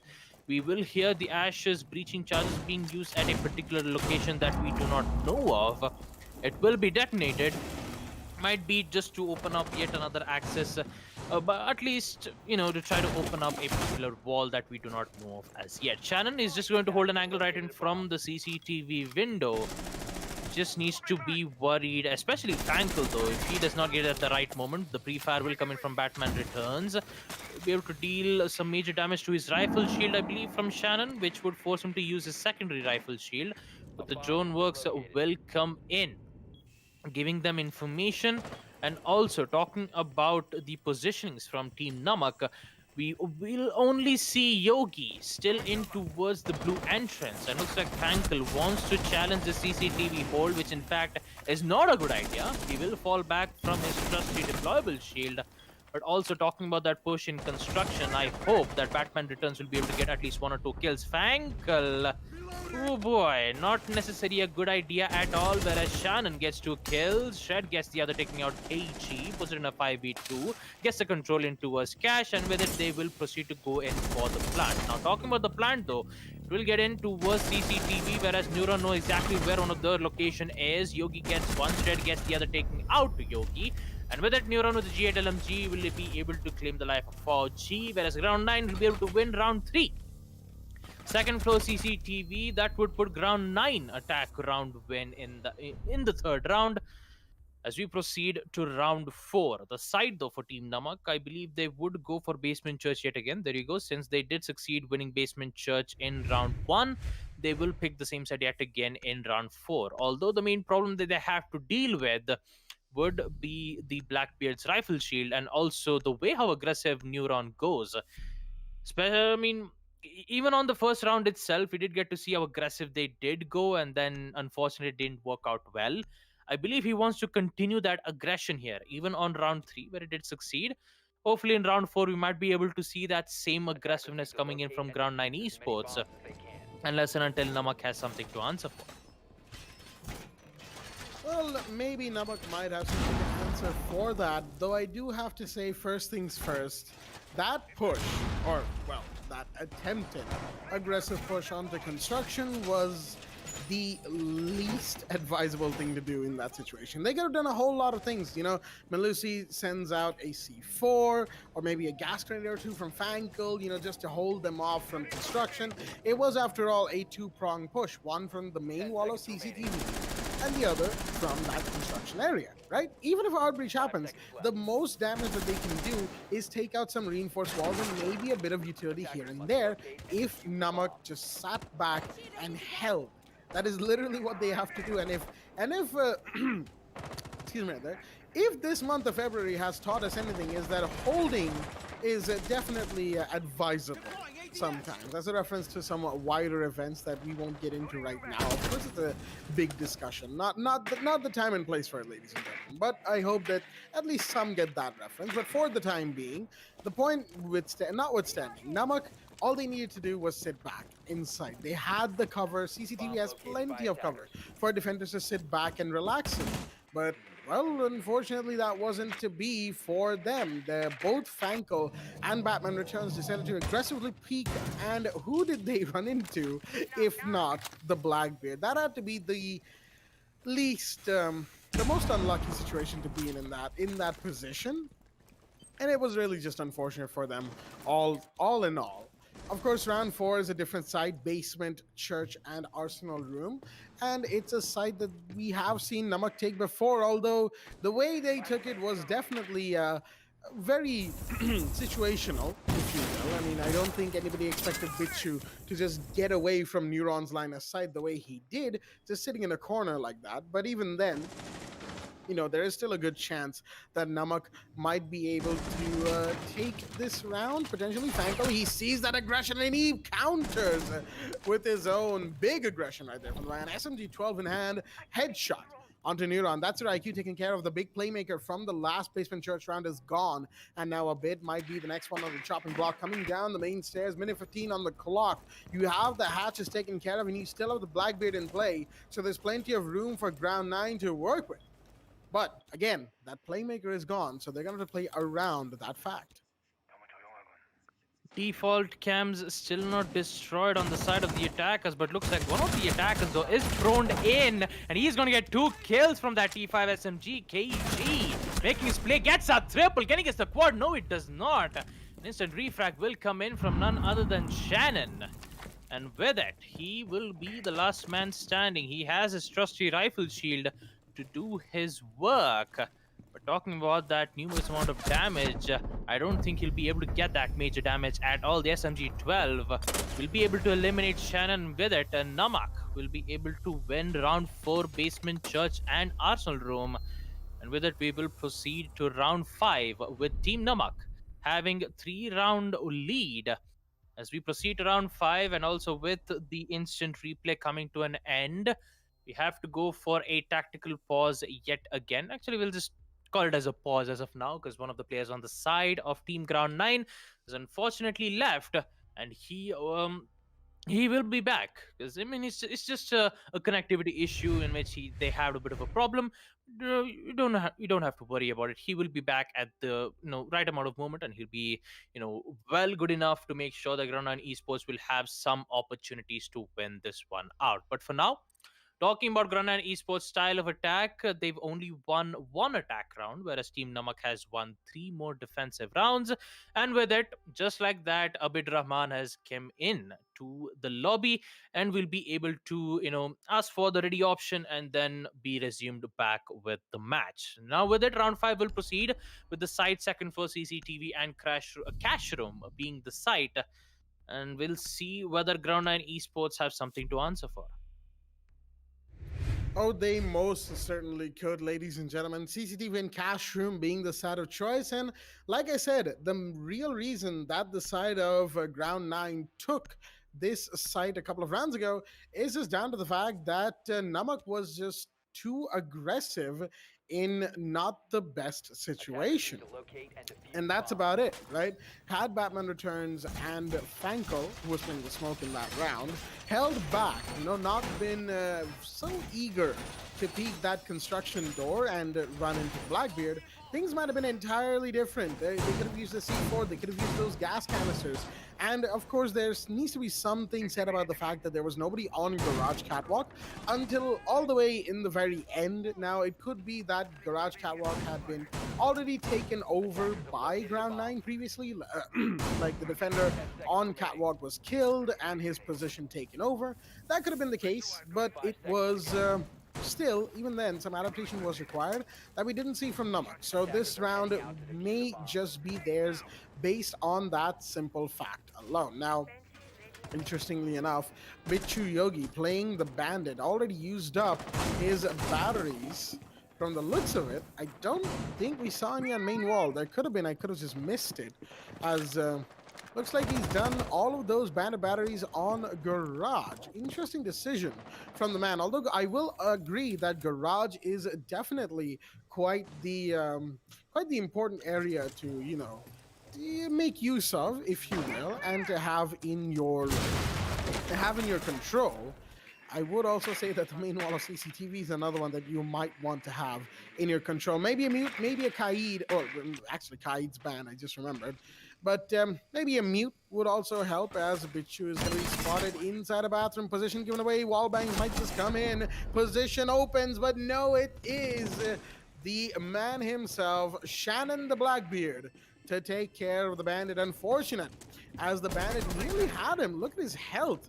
The only reason Shannon survived those shots was because the initial few were taken over by that face shield of the Blackbeard. Now, of course, your Selma's going off, as it looks like there's going to be a big push through construction. Foggy's watching that cross angle right now, as round 5 is slowly going to heat up. Gas canisters from KG are to be expected, as ADS and my Magnus going to catch all the utilities flowing in, flashbangs and whatnot, but Foggy is obviously not flashed.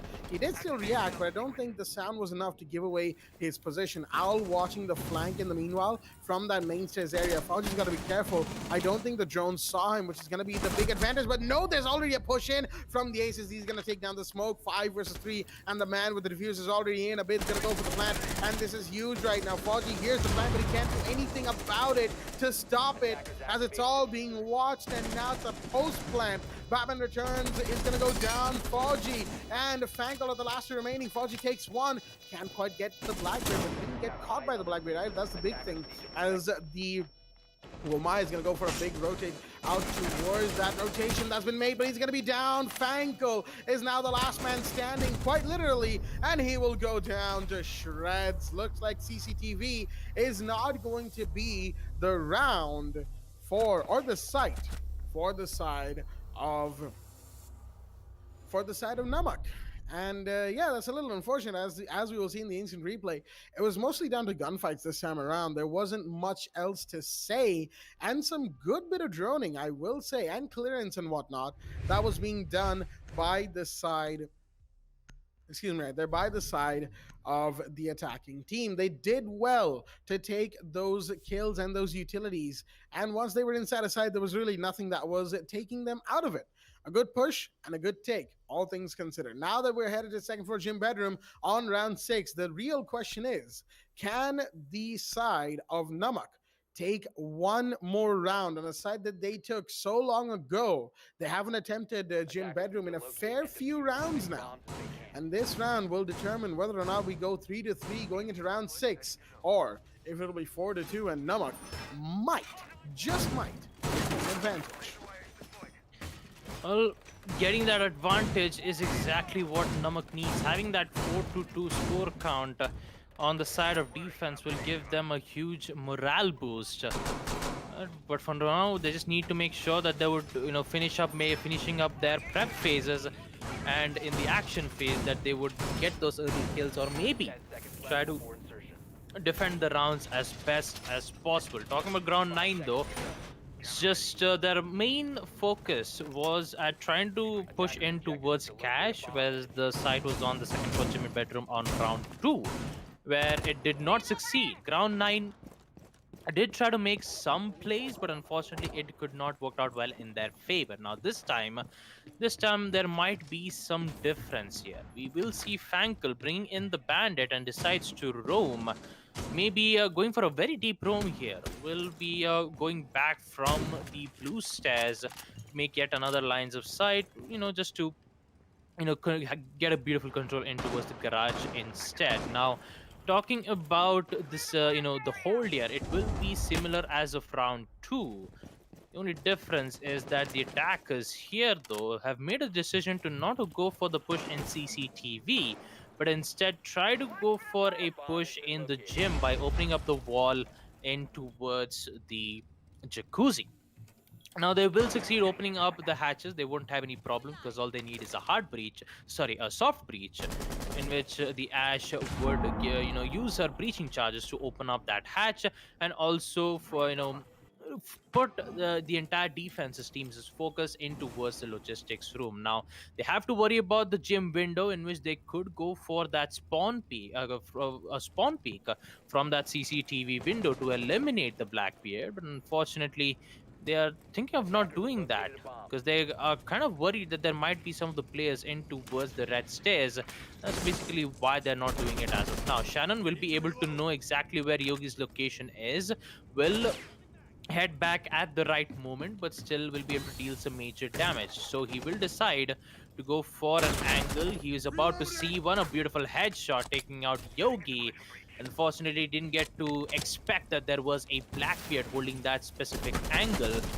Now it would be the best time for the defenders to try to get the control on CCTV to eliminate Blackbeard as soon as possible, but no, it does not. Owl takes the life of Fauji, and also the plant will come in from Rahman with a total of 3 flashbang, blinding himself, but they will succeed with the post plant in a 5v3 situation here. Namak, only 3 players remain. They had smokes in which that smoke didn't work out quite well in their favor. Rahman takes out Frankel, and a huge push will come in from Neuron, taking out Batman returns, and with it Kai G will be the last man standing. Well, make that a no man standing. Round 9 will be able to win a flawless round, winning round 6. Second floor gym goes to them, a flawless win, and with it, that would conclude the first half with a score count of 3-3. As we proceed to the second half, where the site for Team Namak, since they are the one on attack and Ground 9 Esports on defense, they'll be able to pick Basement Church and Arsenal Room this time. Basement and Arsenal Room coming out from the side of the now defending Team Ground 9. I have to say, like, the real thing that has been helping Ground 9, and it's not to say that it's the only thing that they're doing correctly, right? But the Blackbeard play has definitely augmented their attack, and there's really nothing else that we can say here. Sure, we've seen some Blackbeard inclusions into teams in this qualifier that shouldn't have been there, primarily because they do it inside by sacrificing some other utility, soft breach or denial or something like that.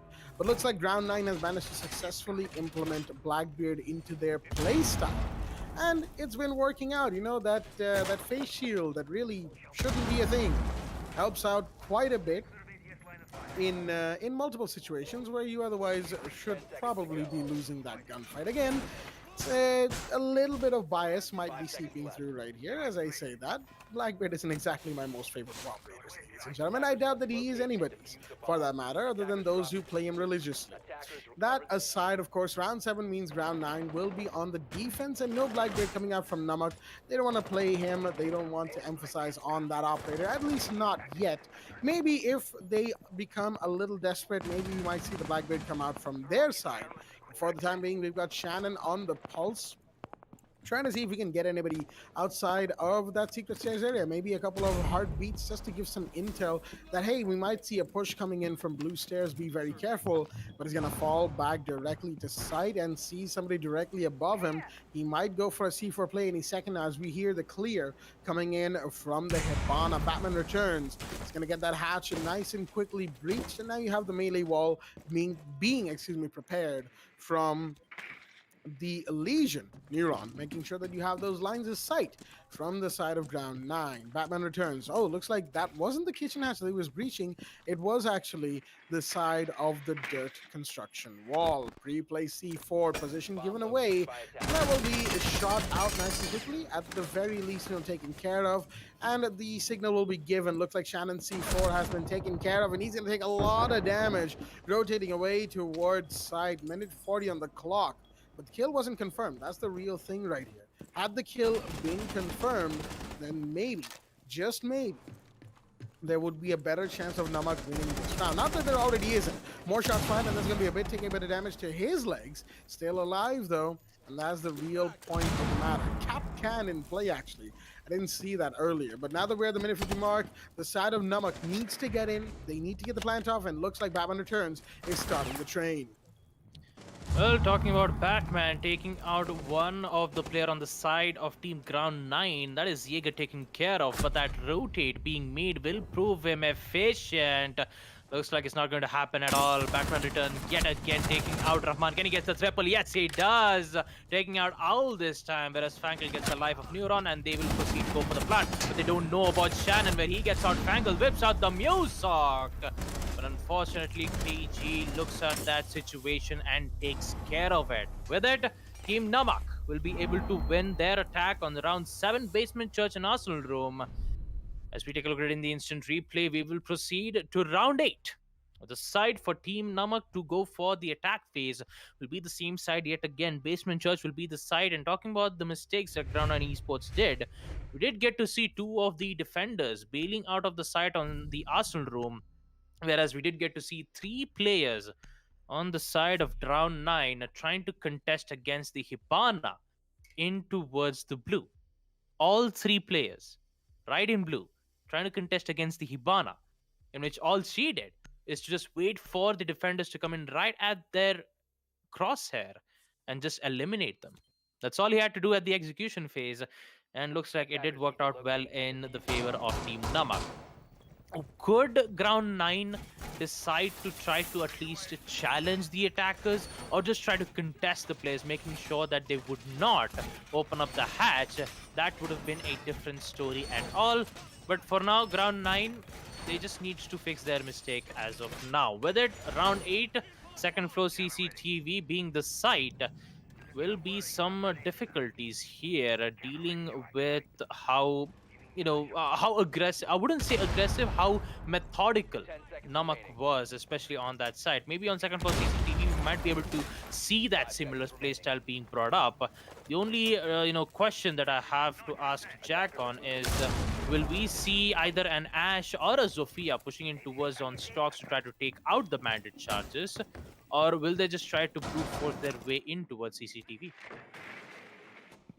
Given the way we saw Namak play around in the previous round, we might have a little bit of verticality being used right now. I have to say, Bichuyogi with the Ash or KG with the Zofia, either one could do that job. That's what they're going to be looking to do regardless in this situation. Now, of course, do they have to be careful? Very much so. There's already somebody on first floor, or an oil pit actually. That's Owl. All the way down below on the basement area, just below the garage stairs. Big position to be holding right now. As well, that's an interesting breach idea from Batman Returns. I'm not sure if that's going to work or if he's merely doing that as an artistic representation of how he wants that to go. But he can't quite get the breach done, primarily because, of course, of the mute jammers by a bid that are currently just sitting there and making sure that those breaches won't happen. I'm still kind of interested to see if that actually goes through. Maybe, maybe not. There's a whole question for that. But right now, the Jaeger's going to drop down from the top of the garage catwalk. Can he get a kill? Yes, he does. Shreds makes short work of KG. Big drop right there. And that is your Zofia taken care of. Now, of course, he has to contend with the other one. That seems to be Bichuyogi, the Ash, right inside of Lounge. This could be huge right now for either of them. As Shreds' position is given away, he's going to fall back. More drones looking directly in his area. Still not been found. This man is being a slippery customer. That's 3 drones giving away his position, and he'll finally be taken care of by Fanko, who finds a bid as well, but then gets refragged. It's a game of refrags right now, and it's gonna be Owl to come in, find the other one. And now it's all down to Shannon. Well, actually, Shannon's been down from the looks of it, but he's also been revived. Unfortunate, no kill confirmation, but he's now so low on HP. He can't exactly take too many gunfights, or he might just get the down onto one. And now it's all on Batman Returns on Garage Catwalk. Last man standing as Namak has been taken to the cleaners, if you will. And it's all down to this last player. All he can do in this situation is just hope. But even that will be snuffed out. Owl finishes off Batman Returns. Interestingly enough, that could be construed as a reference to the Court of Owls, but of course it never quite went that extreme. I don't recall the Court of Owls using a C4 to try and take care of Batman. That was just a bandit in Rainbow Six Siege. But regardless, 4-4 is the scoreline as the round counts will be equalized. On round 9, Basement Church and Arsenal Room will be the site of choice, as this match grows closer and closer to a potential overtime. Well, a potential overtime it is, and talk about how chaotic that round was. 3 drones trying to give the exact location on where Jaeger is. That is a total of 3 attackers droning, whereas the other 2 is trying to eliminate Jaeger. That is a lot of time taken just to eliminate one of the players, which is in towards Garage. And even though they did succeed getting in towards the side of CCTV, unfortunately they could not win it. And with it, they will be able to equalize the round count, putting it 4-4. Now, round 9, we will see Shannon bringing in the pulse yet again, the cardiac sensors giving them viable information, in which we will be able to see him, hold in towards the Arsenal room, because most of the time we will see that C4 play, in which, according to Ground 9's secondary utilities, we see a total of 3 C4s, whereas Shred has, still has one of his impacts. He's going to use it, especially when he wants to, you know, make a quick escape or a getaway.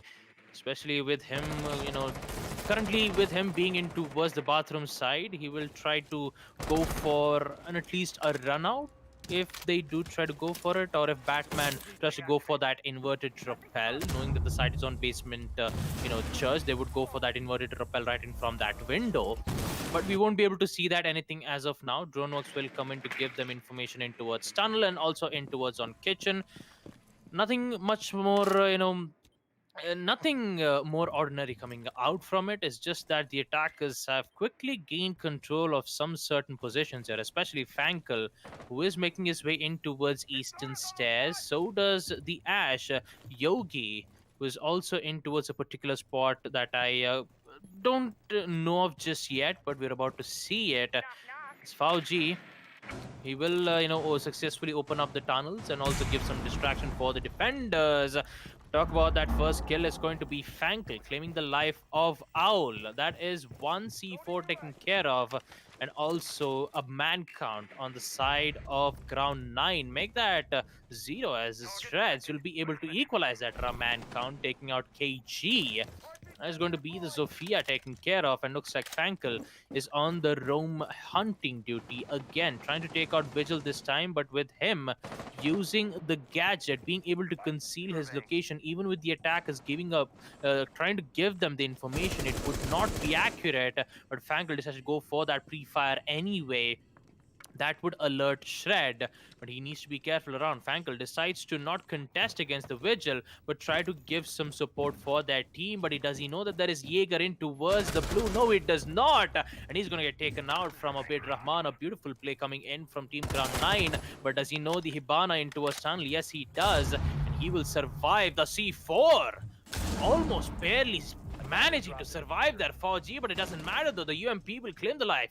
Putting in a 4v2, and looks like Ground 9 has got this thing under control. Yogi and Batman returns are the only two operators left, whereas Yogi gets one but doesn't see the other, and it's going to be Rahman getting that refag, and the SMG level will come in from Neuron, taking out Batman returns towards the tunnel, and with it, Ground 9 will be able to win round 9 basement, church, and Arsenal room. A very good round coming in on the side of Ground 9, holding their ground using roamers. I believe that was Rahman and the Vigil in towards the second floor. Looks like for Team Namak, it's not working out well in their favor here, but it might though in round 10, where the site will be on second floor gym and bedroom, the highest site. The site where the attackers have a chance to make their comeback. All they have to do is just open up the walls on Jacuzzi, try to gain the access on gym, and try to, eliminate the players holding in towards on bedroom. Try to go for that plant. It might work out, but it looks easy, but it is complicated if you try to go for that execute. Who knows? Maybe Ground 9 might be able to win it or not. We're about to find out in round 10, where the site will be on second floor gym and bedroom.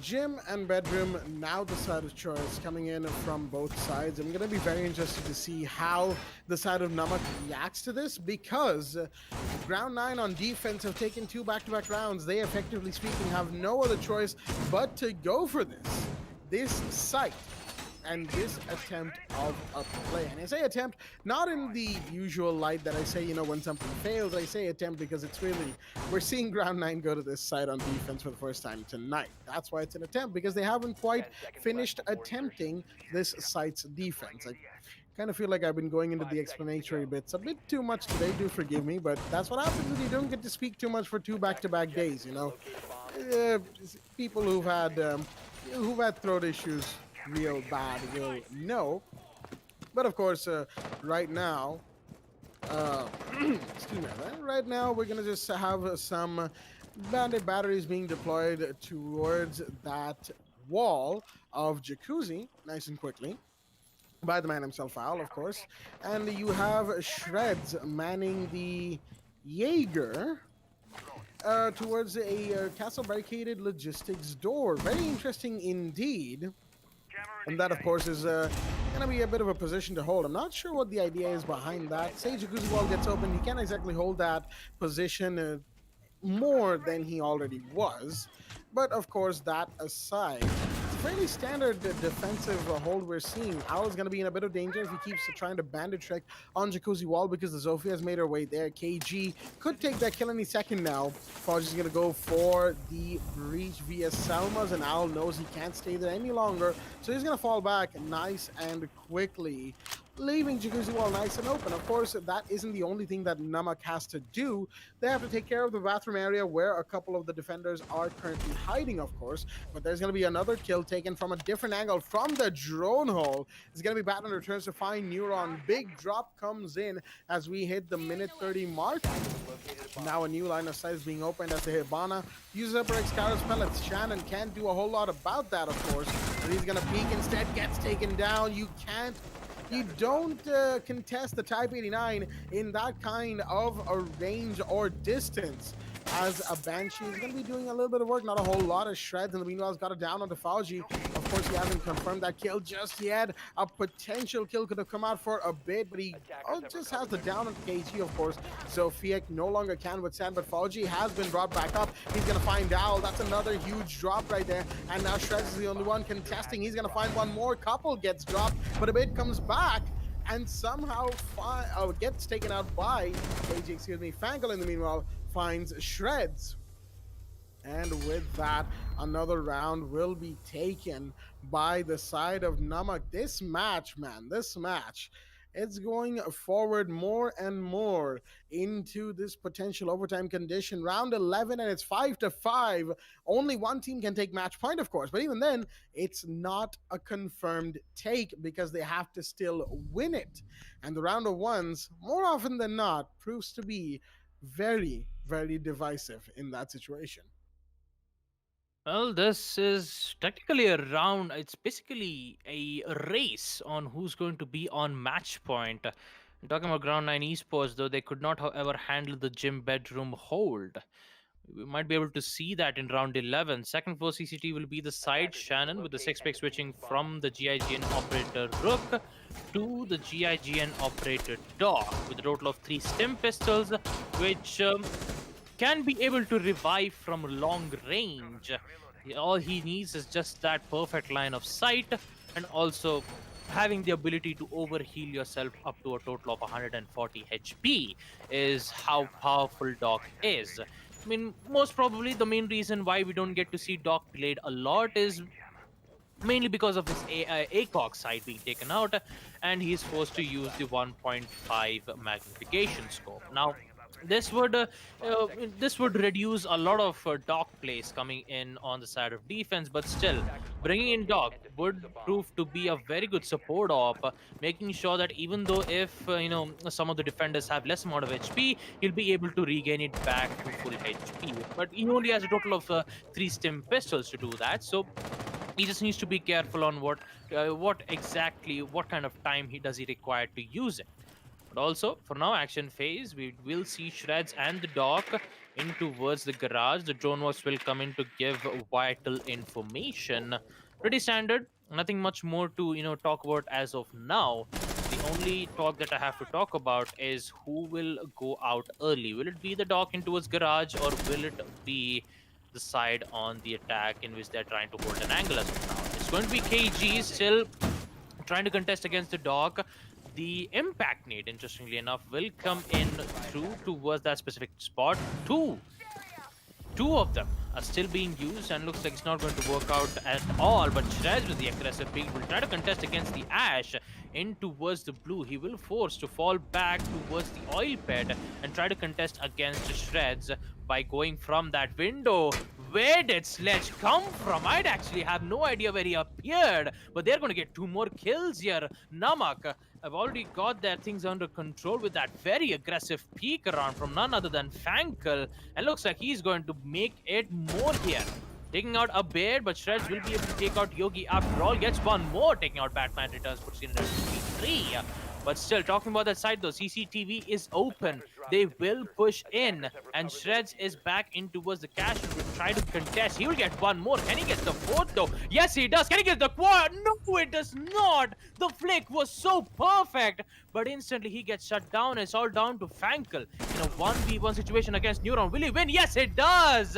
Neuron with the final kill to take out Fankel, and with it, Ground 9 Esports will be the one to get match point, as they will be the one to win round 11. Second floor CCTV. What a play from the Jaeger, and also what a play from Fankel. For a moment there, I thought they were going to push in. For a moment there, I thought he appeared from the breach. But talking about it, they did not. He actually vaulted in from CCTV window and then tried to contest against the players in towards the garage. That was a lot of aggression coming in from Namak. But the way how Jaeger handled it, he almost got an ace from that exact spot. Oh boy! To be honest, I didn't actually get to expect the Jaeger's play there from that previous round, but oh boy, well played from him. It was just all by himself getting all those 4 kills, and in the end, it was just the Melusi to get the final skin. And with it, we'll see what's going to happen here with the pause phase coming in. And I believe with the next round, I believe round 12, where Ground 9 Esports will be on match point 6-5. The round of ones coming in, ladies and gentlemen. 6-5 is the scoreline. We had to go for a little bit of a pause because of a little bit of an issue currently. Excuse me, right there. Currently plaguing the side of Ground 9. Our admins are looking into this, and we'll just update you as soon as we get more information about this. But I have to say, Ground 9, all things considered, a very good play from them. Namak has been playing pretty well as well. Unfortunately, they couldn't quite get to the Jaeger in a time, and he managed to run around and do his thing, denying the side of Namak quite a bit. Of course, that's kind of the thing that is being talked about as we speak overall.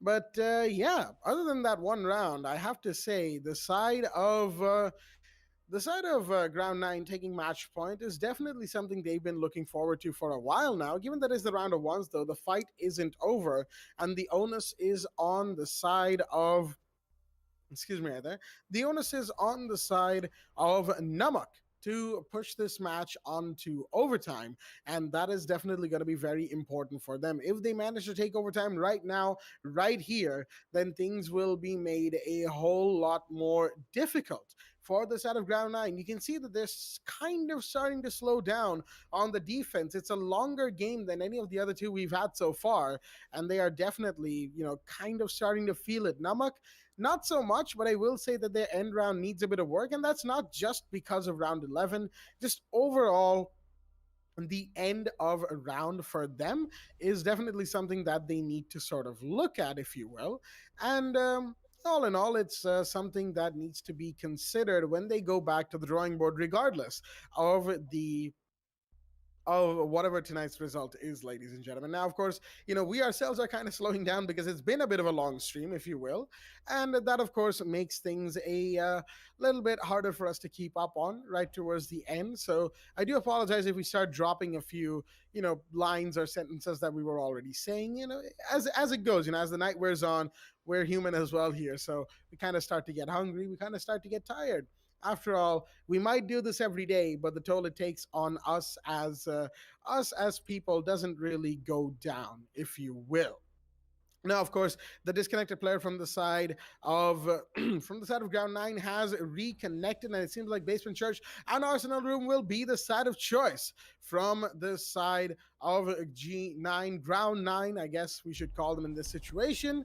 And the pause timer has been undone. It is resuming in this 65 situation, and the round of ones will be underway on your screens just as soon as, yep, there we go. It is on your screens right now, and I have to say, it's going to be a very exciting round, don't you think, Baba? I mean, absolutely, Jack. The way how we did get to see the Jaeger make a quad, that was quite unexpected coming in on the side of round 9, knowing that they had so much disadvantage. And then out of nowhere, the Jaeger comes in with a beautiful, you know, a quad kill and also a win for Team Ground 9 to put themselves in match point. All they have to do right now is just win one more to make sure that they would not put this match on overtime. And that will be the biggest question here on whether Namak will be able to handle the site on Basement Church and Arsenal Room. Talking about this site though, we did get to see Namak winning that attack round on round 7, and then instantly we did get to see Ground and Esports winning it in round 9. So talking about round 12 itself, there is a 50-50% chance, a 50-50 chance where both of these teams might have something to do about it, unless and until, Shannon might have something to talk about it. With the action phase coming in, he decided to go in for a run out towards the stock, but unfortunately he won't. He'll just fall back as of now, and Yogi making his way in towards the strip club hallway. He'll also make his way in towards the bathrooms as well. So making his way from the main stairs, he might be able to take out Neuron by surprise, unless and until if he is that aggressive. But for now, we will see a simplistic use of the heartbeats coming in from the Hibana, making sure that she wouldn't be exposed from the C4, knowing that there might be a pulse play coming in from ground 9. They decided to do it as safe as possible. They will, however, succeed opening up the kitchen hatch. The only thing that they have to do is get the control on main stairs and also eliminate the players in towards the tunnel so that they can go in for a post plant in towards the Arsenal room. That is a very hard work. For now, they just did only one of the work. The pre-fire from Shannon will be able to force Fankel in a different spot, but still he will survive and will try to contest against the Warden here in a very unusual and a very awkward spot here. Minute and 35 seconds left. Namak is still trying to figure out a way here to try to eliminate one of the players. Looks like they will here. Fankel taking out Shannon right from the hatches in kitchen. And looks like Capcan has something else to offer here. Decides to go for a roam, whereas Stretch will be the one to try to be in the same spot where Womai is. The C4 from Neuron though will take out Fankel immediately, whereas Yogi takes out Rahman. Right in from the blue stairs. Batman returns, comes in towards the tunnel to make that angle yet again. Owl is prepped and ready. He knows that there is a tunnel peak, but he does not know where Shred's location was, and with the Batman returns will be able to take it out. Puts in a 2v4, make that 1v4. Batman return comes in with yet another helpful kill, and here comes another one with the help of Ash. And with it, Namak will be able to win round 12 of Side Basement Church and Arsenal Room. And with it, I know what's going to happen here as I give the mic back to Jack because he knows what time it is. Ladies and gentlemen, are you ready to rumble? Overtime is in play. Second floor CCTV and cash room on round 13. As what a round from the side of Team Namak. Beautifully done right there. Just taking care of every single operator that came across them and taking them out quite quickly and quite efficiently. I have to say, Batman Returns on Dirt is definitely quite a good place to be holding for the side of Team Namak, as they have used that as a bit of a nexus point, if you will, not as a place that they fall in through, excuse me right there, but as a place where a couple of kills are confirmed on blue, because Ground 9 like to run around in blue quite a lot rather than just staying still there. Why I say that is because it's not the first time that Batman Returns has simply gone into dirt, taking control of it, and absolutely shredded through the side of Ground 9. It has happened on a few rounds before, and seeing that, you think that they'd use the rotates between blue and armory and of course church just a little bit more, Arsenal room, excuse me, just a little bit more. But unfortunately, that was not the case, and Namak took full advantage of that. Ground 9, just that little area of error, along with, of course, the rest of their hold, which wasn't exactly the most stellar to begin with, got them taken out. Now we got a dog spawn pick from Shannon. Interesting position to be holding, but looks like he won't get anybody through that, and he's just gonna have to fall back nice and quickly. Excuse me right there. As the dog is a fairly important asset to a team in any given situation. Why do I say that? Primarily because, of course, he's a healer, right? And you want your healer to be alive until all the way at the very end. Going up towards the garage catwalk area, a position that we see Doc, Kaid, the meaty three armors hold a lot. Even if a Rook is in play, you see Rook primarily towards that area because garage catwalk is a place that takes a lot of beating. And, it's because it's being contested so hard by the attackers. It's a position of power, if you will. As in the meanwhile, looks like we're going to have some summer breaches coming up from 4G any minute now because one of the mana batteries have been taken care of. But, of course, the Ash has to be very careful. Owl, in the meanwhile, takes out one drone. His position hasn't been given away, of course. That's the real point here. Owl on the secret stairs right now could make a huge play if he wants to. And that is the real question here. Is he going to be able to do that? Looks like he won't be. He's falling back onto garage. Again, that power play position from inside of Royal Pit this time. And Batman Returns is just about getting a little bit more breaching done on that main garage wall. Nice and quickly, trying to see if he can find somebody from up there. He knows, as it should be, that there is somebody on a catwalk waiting to take the heads off of the players trying to come in from CCTV wall. But the issue I'm seeing here is that there isn't any emphasis from the side of Namak towards construction. It's not a two-pronged push. There's plenty of operators below and plenty on that CC wall area. Now there's a garage emphasis coming in, but it's a dock, so maybe this could have happened a little sooner for the side of Namak. Attempted one taps, and there we go. It's not a one tap per se, but it's still a good kill confirmation from Shannon, as that is the ace taken care of. Now, wants to find one more. Will he? Yes, he does. It's a double kill. Shreds takes a bit of damage. In the meanwhile, Batman Returns can't do anything about the position that he is in. Sees the bandit down below, takes him down, but Shannon with a triple. It's now a 4v1 as Ground 9 are looking stronger and stronger with each passing second. Bichu takes a bit of damage through that wallbang attempt that Shreds put onto him. Now he's going out towards Lounge. Will he see the Ash any second? Now turns around, but doesn't quite see him. The Ash takes one more. 1v3 with 15 seconds on the clock. Bichu Yogi, last man standing, trying to get this done for himself and his team. At least stay alive. He's going to find one more. Goes into secret stairs. He's gotten a bit, but no, he does not know where the dock is. And the dock will finish him off nice and quickly. Ground 9 will take round 13 and be the first ones to go on to overtime match point. Ladies and gentlemen, we're on round 14 now, and Ground 9 has shown that they are at the very least very much ready to rumble. Now, the question is, Namak, after losing that round, can they bring it back? Are we going to see maximum overtime? Round 15 coming in. Or will round 14 be the be-all, end-all of this match? Basement Church and Allison Room, the site of the showdown, as this overtime match point round is underway. Well, overtime is in, and this time it's in the favor of Ground 9 Esports. The only problem, though, they are in attack, and the site for them to go for that attack will be on Basement Church and Arsenal Room. With it, we will see Yogi bringing in the Echo this time, whereas Frankel will still decide to be, using the Vigil instead. I mean, most of the holds that I did see from Namak is just a very huge anchor hold.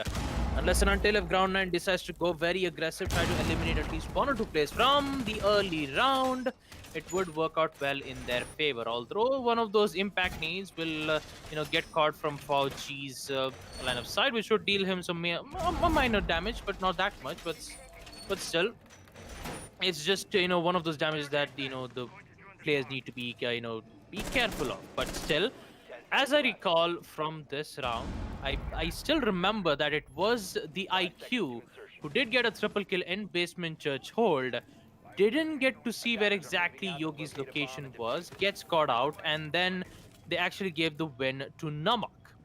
And also, they did try to, win it back out again on Basement Church hold. Actually, no, they don't. Actually, Namak has 100% win rate in Basement Church and Arsenal Room against Ground 9 Esports. So there is a higher chance that this might go to maximum overtime if and until if Ground 9 Esports will get a luckier chance to get that early frag. If they do, though, If they get that earlier frag, then that means Ground 9 will have a chance to be in Division 3. Actually, I wouldn't say a chance, get a spot in Division 3. That is huge from Team Ground 9 unless and until Namak steals that chance away. And talking about the push of Team Ground 9, they're just deciding to just, hunt down the roamers first and then decides to go in towards Basement Church. That is going to take quite a lot of time, but still, they would have information knowing that the entire team on the side of Team Namak have heavily anchored in towards the site, and looks like they will be underway here with Shannon already prepped and ready in towards the oil pit. Their main focus is to get the control in towards blue. Now they haven't opened up the hatches in towards kitchen nor the hatches in towards bar and also on stock, which would put Namak in a very good spot here unless and until if they do it right here and right now. If they don't do it and if they don't create much distractions for Team Namak and just only focus them on one particular positions, it's definitely not a good idea here. Aggressive peaks will come in from Fankel, and looks like there's 3 players holding in towards blue. The entire attackers are prepped and ready to make their push. Flashbangs will come in to blind the attacker spot. And now here comes the push. Will he get the head? Yes, it does. It's going to be Shannon with the first frag taking out Batman Returns. Will we see a huge cover in towards blue? And yes, it does. We will see a frag coming in from the Malusi, taking out the Ash this time, but the Blackbeard is still alive, prone in towards blue.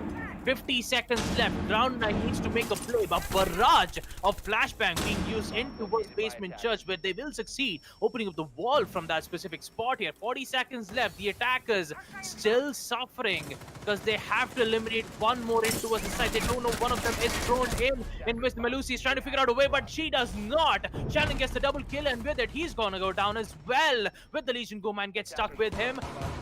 The K1A still doing his work as Fankel claims one more life, and so does the Legion, who in fact Owl might be able to get. He's going for the revive, a huge mistake. 2v2, make that a 2v1, but in the end it's going to be Namak winning it out with the help of KG. Oh mama, what is that round? In the end, we will see Namak winning round 14 Basement Church and Arsenal Room, and with it, we will proceed to the final round. Round 15, where this is the deciding match to make a final decision to say who is going to get that spot in Division 3. Is it going to be Ground 9 Esports, or is it going to be Team Namak? And that site will be on Basement Church and Arsenal Room. Who wins it? Who loses it? Winner takes all. Loser, unfortunately, gets to go home. This is it, ladies and gentlemen. One more round. The final round of this entire matchup. And oh boy, is it going to be an interesting one indeed. Basement Church and Arsenal Room, as Namak just about got by in that previous round, I have to say, primarily speaking, because of the Vigil's rotate. Hibana could have gone into sight, really, maybe, just maybe, focused on the plant and used that rotate that was opened up by the hard breach of the attackers against the side of the defense. But of course, it's a what if scenario, and we don't even know if that could have led to the side of the attack winning the round. Ground 9 might not have even wanted off of that. Who knows? At the end of the day, I guess we won't know. That is the main point of that matter. But of course, enough about the off-topic stuff. Right now, round 15, maximum time in play. Ground 9 and Namak looking to get this round for themselves. And just like Baba said, one team will win and they will go through. That's just the way things work. Unfortunately, the team who lose their dreams will be grounded for this season, and they'll have to try again whenever the chance arises post season 5. Like we said before, we're not entirely sure what comes after season 5 ends. I mean, 6 Invitational was delayed due to, of course, travel constraints and whatnot, due to borders closing down and countries being very, very, very cautious during the pandemic. So we can't really even blame them. But until the new esports season comes in, we won't know what's to come for the South Asian region. But of course, that's a whole bunch of future talk that we have no control over right now. Going back to the match that we do have some agency over. Again, we said it before, we said it again. Round 15, only one team can win. We're seeing very hesitant to go in. Namak, they don't really want to go in the building just yet. They're really drawing it out thoroughly, nice and quickly as well, being efficient about this. They definitely need to. And especially if they want the Fuse to be as effective as they seem to want him to be. I've talked about why Fuse is a fairly good pick on certain sites in certain situations before, and that's primarily because of his cluster charges. They are just so good for utility clearance. It is not even a joke. They are just really, really good that way. Neuron in the meanwhile, gonna see a drone take it out nice and quickly. There we go. Cluster charges flying all over the place as Bitcher has used up one. That's 5. And oh boy, KG is gonna find one more. That's Neuron taken care of. The mute out in the hallway of the board. He drops indeed as a cluster charge goes off on the hallway as well to see if they can get anything off of that. Of course, they won't get a kill. But Batman returns on blue. Once again, his position's about to be challenged from the looks of it. Inside of dirt from that long angle through blue. Shannon's already looking at it. He knows that it's a position of power for the side of Namak that needs to be contested and won over. If they don't, then things will look very difficult for them. Indeed, 45 seconds on the clock, and it's now or never. The Jaeger seen, but the kill isn't taken. Another bit of damage done, but a bit will survive that. So many shots being fired. It will be the one to take the kill onto Batman Returns. Unfortunate, but that's the position of power lost. Fauji, I don't think he saw the Jaeger right there. That's a little unfortunate. He might just be able to, if he sticks to that angle long enough, he can't exactly drop from there as we have the grenades going in, but no, that's a friendly grenade kill. Unfortunate. Fankel, not the situation to go in, not like this. C4 will finish him off, and there we go. Shreds and Shannon will get the final 2. And for everything this match has given us, all of the excitement, the disappointment, and everything we've seen so far, for it to end that way, that would have been quite disappointing for the side of the attack. Namak, that could have been theirs, but unfortunately, Fankel's friendly grenade team kill, and of course, the subsequent C4 as he dropped into sight, pretty much ensured, pretty much was the final nail in the coffin, now that I think about it. Unfortunately for them, they will be losing, and that is round 9, ladies and gentlemen. They will be the ones to join your other 3 teams, Zendaya Fan Club, D3 Space, and Exolic Esports in Division 3. Congratulations to all 4 teams that have made it to Div 3 at the end of qualifiers this season, the final season of the Pro League. One more chance for all of these teams that have been trying for a long time to get into Div 3, prove themselves, and see if they get themselves in a higher position, wherever, of course, time takes them. But, of course, we're not quite done with talking about this match. We're going to be going into Relive the Moment, ladies and gentlemen, a little bit of a phase where we talk about the match that we just had. It's ups, it's downs, both teams' pros and cons. And of course, the first round itself starts off with Bichu Yogi's rather amazing situation that he found himself. And I still don't know how the IQ didn't see him. I'll be real with you. Neuron, man, he missed a huge play right there. But regardless, I believe aside from that, no one other than our own Babusta is better suited to take us through this situation. So Baba, take it away. Thank you for that, Jack. And talking about this entire round here, I mean 8-7, we did get to see both of these teams going head to head, and most of the time, especially on the side of Team Namak, they didn't had any problems dealing with ground 9 esports style of attack at all. They were so confident. They were even, I mean, more than enough to even go aggressive to get those important kills. Although there were some of the times where Neuron made his aggressive plays, where exactly, Jack did talk about in the first round. It did not work out well, but they still tried to pressure them. They did try to, made a decision where we just keep the aggression, and looks like the aggression did work out well at the last 2 rounds. But other than that, Team Namak did held their ground in such a great fashion. Unfortunately, I just cannot believe that they had to go down that way at the end. The nade with the TK from the ace, and also in the end the C4 to take out Flankel in the end. That was very unfortunate and also very unlucky on the other hand as well. But hey, in the end, Congratulations to Ground 9. They'll be able to get a spot in Div 3. But oh boy, talking about Ground 9 though, the major change that I have to talk about was at round 12. Actually, it was on round 11 on second floor CCTV and cash room, where the Jaeger, where Ground and Esports were in a 2v4 situation on defense, and somehow the Jaeger makes a miraculous 4K. He was about to get an ace, but in the end, it was just a 1v1 gunfight where Frankel had to go with the opposition team.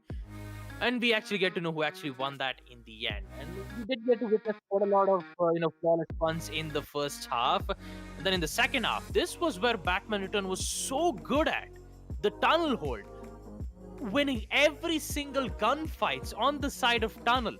And then in the end, at the final round, we got to see Batman Return losing it at the final round against a Capcan. I was, for a moment that I thought, Batman Return is going to win that gunfight towards the tunnel in the final round, but unfortunately he could not. He could not when win. they needed him the most, he vanished. Yep. He just vanished. I mean, there's nothing, I mean, you do get to see how powerful that angle was from Batman Returns, winning that gunfight time and time again on Basement Church, just to lose in that final round on round 15. That was, very sad from Namak in the end, but still, what a performance that they do get to, witness around here. And also Ground 9, not giving up, making that miraculous comeback in the second half itself was very amazing in the end too. And yeah, this was exactly the round where we did get to see Shreds make a quad kill. He was about to get the ace, but he could not, but because it was Frankel who was trying to win that 1v1 gunfight, but unfortunately he could not, and even went in for that vault opportunity as well. All Neuron had to do was just pre-fire with the MP5, and he did it, putting Ground and Esports on match point yet again. I mean, this is actually the third time in the clip itself we see Batman Returns winning gunfights over and over again in towards Blue and K9. I'm really sorry, Batman, he was so good in towards tunnel. Unfortunately, just couldn't work out well in the end. Namak, they did make amends in the side of attack, and also this was Ground 9's defensive hold on round 13, I believe. The site was on second for CCTV. They did hold their ground, especially Shan with a beautiful headshot in towards CCTV. He was celebrating a bit early, but it was his 4K in the end, and obviously he had to be happy about it, making sure that he was giving their team a higher chance to get that win. And also, the final round, where actually this wasn't the final round, this was on round 14, where the Blackbeard went so aggressive and also making sure that he'll be able to get those kills as best as possible. And even with the unfortunate revive, Frankel hopped down from the bar hatch to get that win. And also we did get to see that final round 15, where Basement Church Arsenal, quite unfortunate for Team Namak, but also a very good attempt from them, and also from Ground and Esports. Congratulations to them. And in the end, we'll just talk about the winners who are going to be in Division 3, ladies and gentlemen. It's going to be Zendaya Fan Club, Exolic Esports, and Team Ground 9 Esports. And I believe it's going to be D3 Space. It's going to be in Division 3. Congratulations to them. We'll be able to see you guys in Division 3. But for now, that would be the end of qualifiers phase. And also, we won't be having any streams for tomorrow because it is Monday. But we'll be able to continue the action in Tuesdays. So for now, this is Baba Gusta and Blackjack and our admin Eisen signing off. And we'll see you on Tuesday.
We head for the sky, it's alright.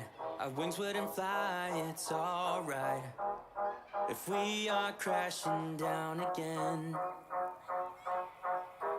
pieces of love, it's alright. Scattered in mud, it's alright. You're giving me a lie again. And tell me what you want, this time I won't take it to the heart, 'cause I know we won't make it out. I've heard it all before. Yeah, tell me what you want, let me hear that I'm the only one. You know that we won't make it out. We've heard it all before. It's alright. It's alright. It's alright. It's alright. It's alright, so let's move on. It's alright, so let's move on. It's alright, so let's move on. It's alright, so let's move on. It's alright, so let's move on. It's alright, so let's move on. It's alright, so let's move on. It's alright, so let's move on.